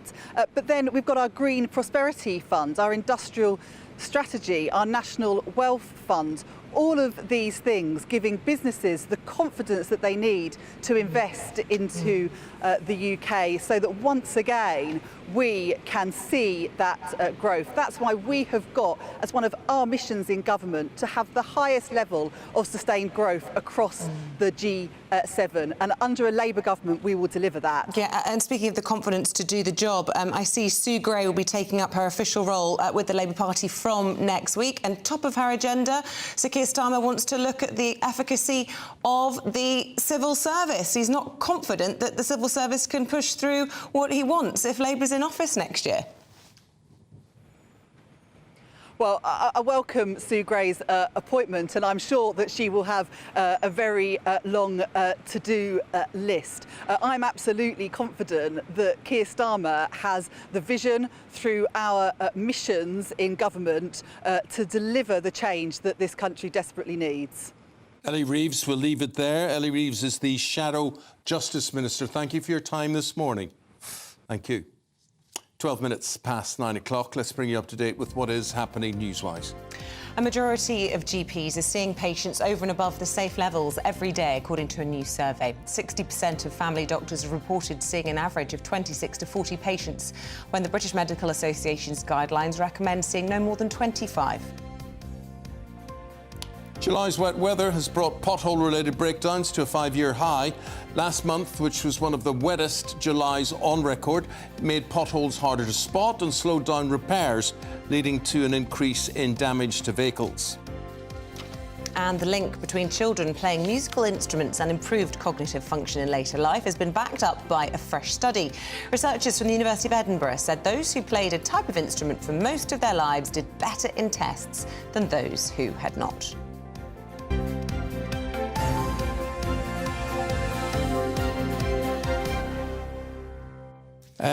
I reckon Andrew Pearce is the sort of older person bet you played a musical instrument. You are just you're on it. You've played the harmonica or the something, haven't you? I was pretty bad at playing the xylophone. Do you remember the xylophone? Yes. Yeah. We all got one of those for Christmas. Yeah. So I played xylophone and a bit of recorder, but I was a better singer actually. Yes. I had a voice of an angel, and then my voice broke. So it was over. So you don't still sing? I mean, have I got you to party with it? When I'm at church on a Sunday, I sing loud and heartily for my hymns. And if ABBA come on, I'm singing all night. Bev, I'm not even putting the question to you. I did try the violin. Like every child at primary school, pretty much, you get given a violin. But it got to the point where it was either sport or music, and it's quite hard to do both in sport. Yeah, fair point. What have you got today? Well, talking of sport, we're going to be reflecting a little bit on yesterday's performance from the World Cup. Obviously, some MPs are asking for all the women on the England team to be given damehoods. I think that's Keir Starmer thinks they still get damehoods. What would they have got if they'd won? Baronesses, peerages. It's a bit too soon, isn't it? It's not that I would be against that, but being rewarded for, let's face it, not winning, I would say for failure. And there's still people in the 1966 men's team absolutely who right. have not been on. I agree. The aristocrats like Bobby Moore and Bobby Charlton and Jack Charlton, they got their knighthoods. Jeff Hurst, Martin Peters, who scored a goal, he didn't get a knighthood. Did he not? No. And then, of course, we're going to be looking at the Lucy Letby case. I know you've been discussing it this morning. Should she be in court? Yes. Should be made to put her in court? Yes. What is that? Is it about revenge and retribution? Or is it justice for the families? And obviously that sentencing later on today as well. And also the scandal that's about the Mayor of London deciding that photograph of a white family is not representative of London. I hope white voters remember that in the mayoral election next year. How would you sum up London? What would you say is representative of London? What makes London? Is it the people or is it what London does? what London does. It's the most important capital in Europe, and without London, the British economy would grind to a massive halt. Cultural, theatre, art, sport, some of the great football teams are here, and it's multicultural. Yeah, it is multicultural. But we should also celebrate there's lots of white families here. Yeah. And in a way, when he said, you know what, we're going to dig into this because it's really about a photograph that's come across the desk of somebody in the mayor's office and they've said this isn't right, and it's somebody trying to do their job, but it's very tokenistic. Well, we're also going to be talking a little bit more about the mayor in a moment, but we look forward to your show at 9:30. Thanks. Good to see you both back together. Yes, thank you. Thank you. So, as Andrew was saying, Sadiq Khan, he is the mayor of London. Is he engaging in a ULEZ cover-up? OK, talking about that next. What you get for breakfast is something that, if we do our jobs right, you will wake up to news that you didn't know the night before. It's a conversation. It's not just me and Eamonn. We want to get to know you, and we want you to get to know us. From 6, it's Breakfast with Eamonn and Isabel. Monday to Thursdays on GB News, Britain's news channel. Westminster is going around in ever-decreasing circles, followed by the media. Britain is broken. How on earth did we get into this mess? But more importantly, how do we get out of it? Join me at 7 p.m, Mondays to Thursdays on Farage, here on GB News. We will have open, rational debate. We've got to work out how Britain moves forward from this. Join us here on GB News, the People's Channel. Britain is watching. When the news happens, it happens here. And really important breaking news. Breaking news this morning. On TV, radio and online, the news starts here on Britain's Newsroom. All the biggest stories and the answers that you need from across the UK and beyond. Join Britain's Newsroom from 9:30 on GB News. The People's Channel, Britain's news channel. Join me, Patrick Christie's, Monday to Friday, 3 till 6. We tackle the day's news agenda like you've never seen before. It's high tempo, high octane, the most controversial topics and the best guests. You will not be able to take your eyes and ears off it. I'm not afraid to ask the questions that you really want answered. 3 till 6 p.m, Monday to Friday on GB News, the People's Channel, Britain's news channel. People in Britain, they love free speech, but they also love fair play. I don't care if I'm speaking somebody from a trade union, from the Labour Party, somebody from the SNP. And I think the viewers like to see that actually we can challenge one another, but in a positive way. We think we ask the questions that people want to ask, and often we ask the questions that we wanted to ask in Parliament but never got the chance to ask. So join us every Saturday, 10 a.m. till noon on GB News, Britain's news channel. Hi, I'm Dan Wootton. You can watch me live on GB News Monday to Thursday from 9 p.m. And did you know that you can also watch and listen live on our website, gbnews.com? You'll always be up to date on the latest breaking news, as well as enjoying the best stories, opinions and shows. You can even join the debate under our live player as you're watching. So head straight to gbnews.com on TV, radio and online. GB News, Britain's news channel. It's all about family, being in people's living rooms, all the interaction and getting to know who our viewers and listeners are. When I was young, my dad used to say, Nana, stop arguing. I wanted an outlet that would enable me to give my opinion. People are going through a really hard time right now, and I know that you don't feel like you're being listened to by the establishment. I came to GB News because it's the People's Channel, and I want the audience to have their say on the events of the day. We're dynamic. We do something different. Democracy shows that the wisdom of the nation is in its people. I get to travel to find out what the story is from a personal perspective. The British people aren't fools. We know when we're not being told the full story. We've got to work out how Britain moves forward from this. It's the best country in the world. The establishment had their chance. Now we're here to represent your views. Britain's watching. Britain's watching. Britain's watching. We're proud to be GB News, The People's Channel, Britain's news channel.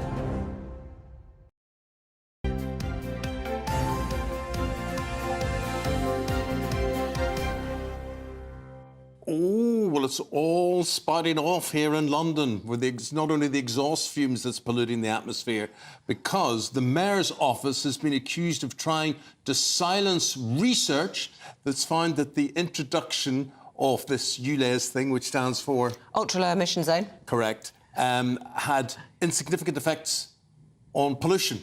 OK, this was following a Freedom of Information request. Yes, so Lisa Hartle's been looking into it for us. She's our London reporter. Good morning to you, Lisa. Tell us more.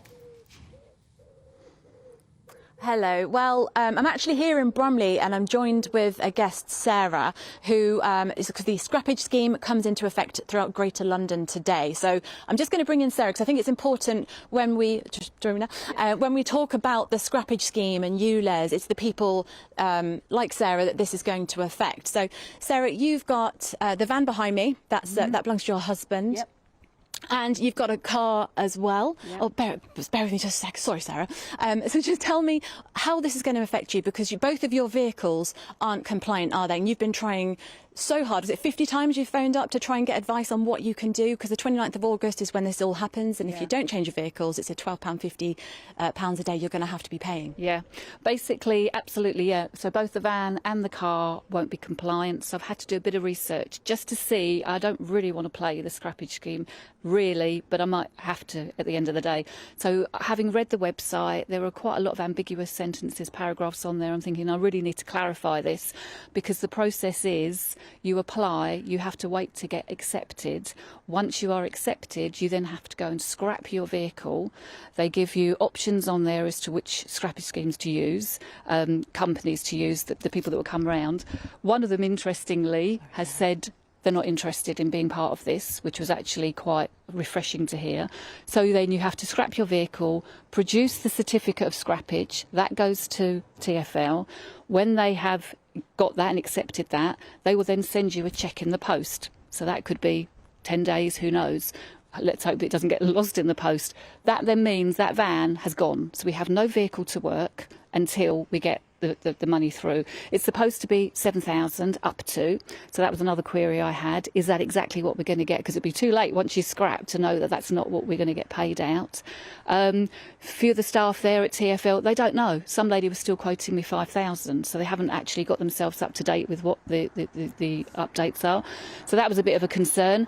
£7,000 for a van that has to be replaced with something that size. There's nothing out there. The second-hand car market has been decimated by what's happened. In the short time of 9 months, there are no vehicles to be had.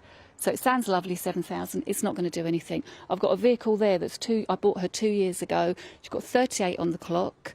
Paid a good chunk of my savings, gone. 13,000. I love her. There's nothing wrong with her. They want me to scrap her, crush her, and give me £2,000. What is that going to do? So we really have no choice now. We either do the £87.50 a week is what I'd have to pay, or we can't. And I'm not passing that on to the customer. So then the house goes on the market, the business closes, we go. Thank you so much for talking to us today, Sarah. So as you heard from Sarah, the scrappage scheme starts today, but it's certainly not a simple scheme that's going to be coming into play. But it's a relatively simple story, Lisa, and thank you very much indeed for bringing us, Sarah, on there to explain that to us. So a dilemma associated with all of that. Lisa Hartle there in Bromley. Thank you very much. That's it from us. We'll be back bright and early, 6 o'clock tomorrow. Eamonn and Isabel, as always. But for now, we hand over to the capable hands of Andrew and Ev with Britain's Newsroom. And it's great to be back together, isn't it? Great Really good to be back together. And what a big day. Let be. She's not going to be in court this morning. Oh, but she should be. We're going to be talking to lawyers about that and politicians about why she's not going to be dragged kicking and screaming into that court to hear her sentence. Sadiq Khan had a photo on his website and it was a white family, and then he was told it doesn't represent Londoners. How do you feel about that? And the Lionesses, are they winners or are they losers? They lost. And is Keir Starmer right, the Labour leaders? Do they really deserve to become dames? Don't think so. What have they done? Have they? That warm feeling inside. From Boxed Boilers, proud sponsors of weather on GB News. Hello, I'm Dan Stroud and this is your latest GB News forecast from the Met Office. So for the week ahead, we have low pressure in charge. It will gradually win out. And that area of low pressure is already pushing thicker cloud with outbreaks of rain in across Northern Ireland and parts of Western Scotland. Further to the south and east across much of England and Wales. After a generally bright start, it's largely dry with some decent amounts of sunshine. And with those sunnier spells, those temperatures will rise comfortably into the mid-20s, especially across the south and east. But with slightly breezy conditions, it will feel a little bit chillier further north. So overnight Monday, that band of thicker cloud and rain will continue to edge eastwards, and there will be some heavier bursts across parts of western Scotland, but again largely dry across England and Wales, with some mist and fog forming by dawn on Tuesday. And overnight temperatures remaining comfortably in double figures right the way across the board again. So any early morning mist and fog on Tuesday will be quick to clear, but the band of cloud and rain further north will seek ever so slightly further south, breaking up and becoming increasingly showery as it does. But further to the south, with some decent sunny spells, those temperatures will respond nicely, reaching into the mid-20s in the south and east. Bye for now. That warm feeling inside. From Boxed Boilers, proud sponsors of weather on GB News.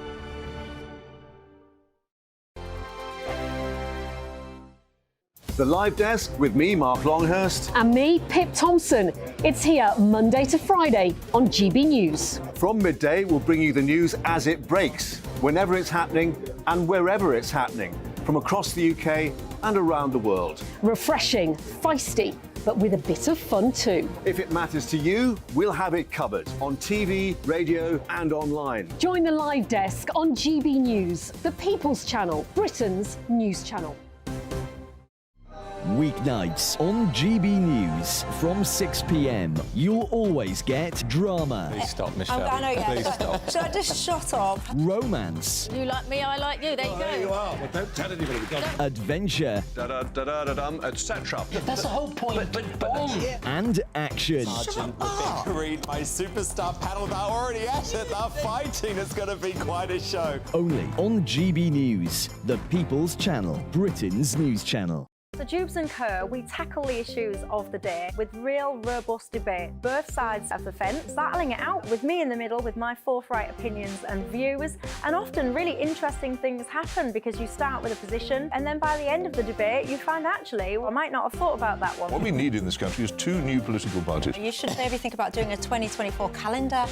I'm Michelle Dewberry and I'm keeping you company right through until 7 o'clock this evening. GB News, the People's Channel, Britain's watching. Monday to Thursday, 9 p.m. till 11 p.m. Join me, Dan Wootton. I'll bring you the sharpest takes and hottest debates. Do you not believe in prisons? I don't believe in prisons. I'm completely stunned. I guarantee you there'll be no spin, no bias, no censorship. I actually was personally quite offended by it. And no reason to go to bed. So I guess they've always been quite woke. That's Dan Wootton tonight on TV, radio and online. Monday to Thursday from 9 p.m. till 11 p.m. on GB News. The People's Channel, Britain's news channel. In a world of dull and predictable radio and TV shows. Oh, hi. On Mark Dolan tonight, we've got big guests. We drill into the big stories of the day. The show adds up to a brilliant listening and viewing experience. Mark Dolan Tonight is the most entertaining current affairs show ever, and that's a fact. That's Mark Dolan Tonight, Friday, Saturday and Sunday from 9. Only on GB News, Britain's news channel. Like all families, we have arguments every now and then, but actually we agree on what the mission of GB News is, and that's the most fundamentally important thing. GB News provides the kind of platform that lets all voices be heard. We don't hold back. We're free to say what we really think. Just because some people who live in a tiny little Westminster bubble think that their particular story is important, that's not the most important story for me. And often they will be difficult stories, stories that you won't find on the establishment media. Because what people think in the north of England may be very different to what they're thinking in the home counties. We're going to carry on telling the world what life is really like for households up and down the UK. We love to be in your car, in your kitchen as you're having your breakfast. Whatever you're doing, you are part of the show. If it matters to you, it matters to us.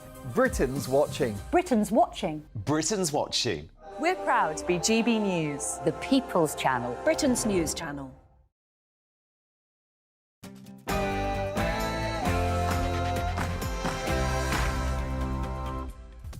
And good morning, it's 9:30 on Monday the 21st of August. This is Britain's Newsroom on GB News with Andrew Pearce and Bev Turner. Good morning, thank you very much for joining us today. Now, drag her to court. Parents demand that baby serial killer Lucy Letby is forced to come to her sentencing after reports that she's refusing to face the victims' families.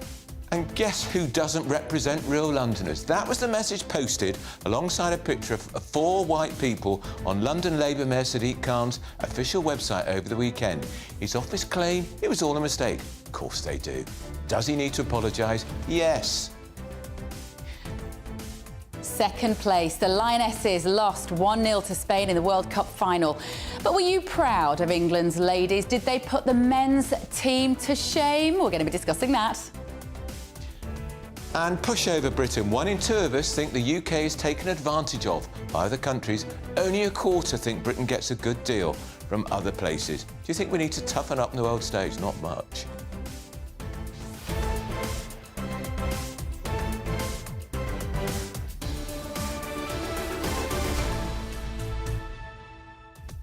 Let us know your thoughts on all of our talking points this morning. Email us gbviews@gbnews.com. As always, it's nice to have you back. Thank you. We're back together. I think this is the first time we've been in the studio together for 3 or even 4 weeks. It was pretty much. I was on holiday. I also got sick. The French, did they poison me because I'm a Brexiteer? Was it a Gallic plot which gave me such a bad stomach when I got back? I'm better now. Yeah, OK. Well, let us know your thoughts this morning, won't you? Get in touch with us first of all, though. Here's Tamsin Roberts with your very latest news.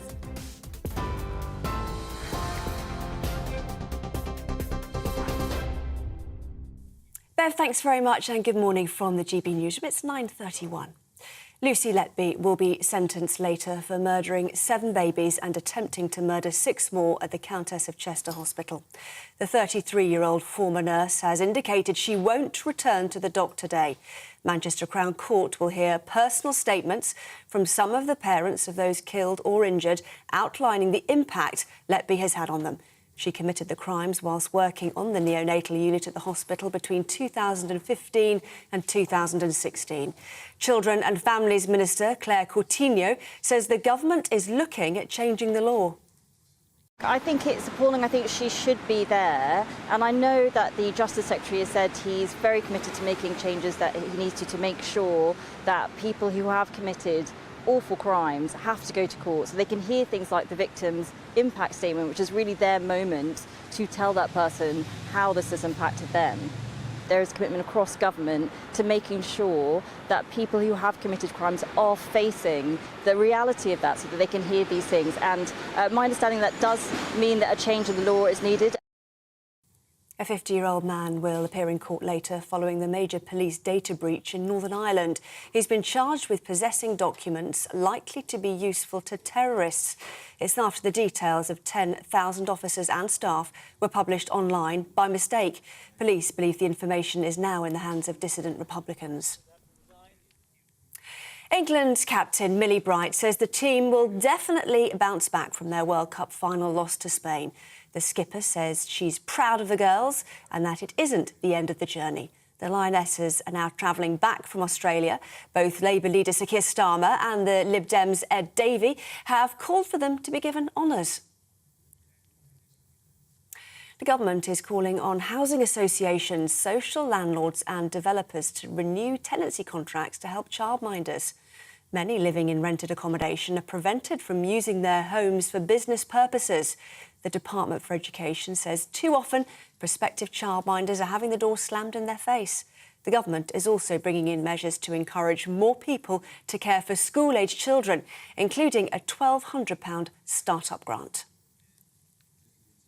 Well, you can get more on all of those stories by visiting our website, gbnews.com. Now, though, back to Andrew and Bev.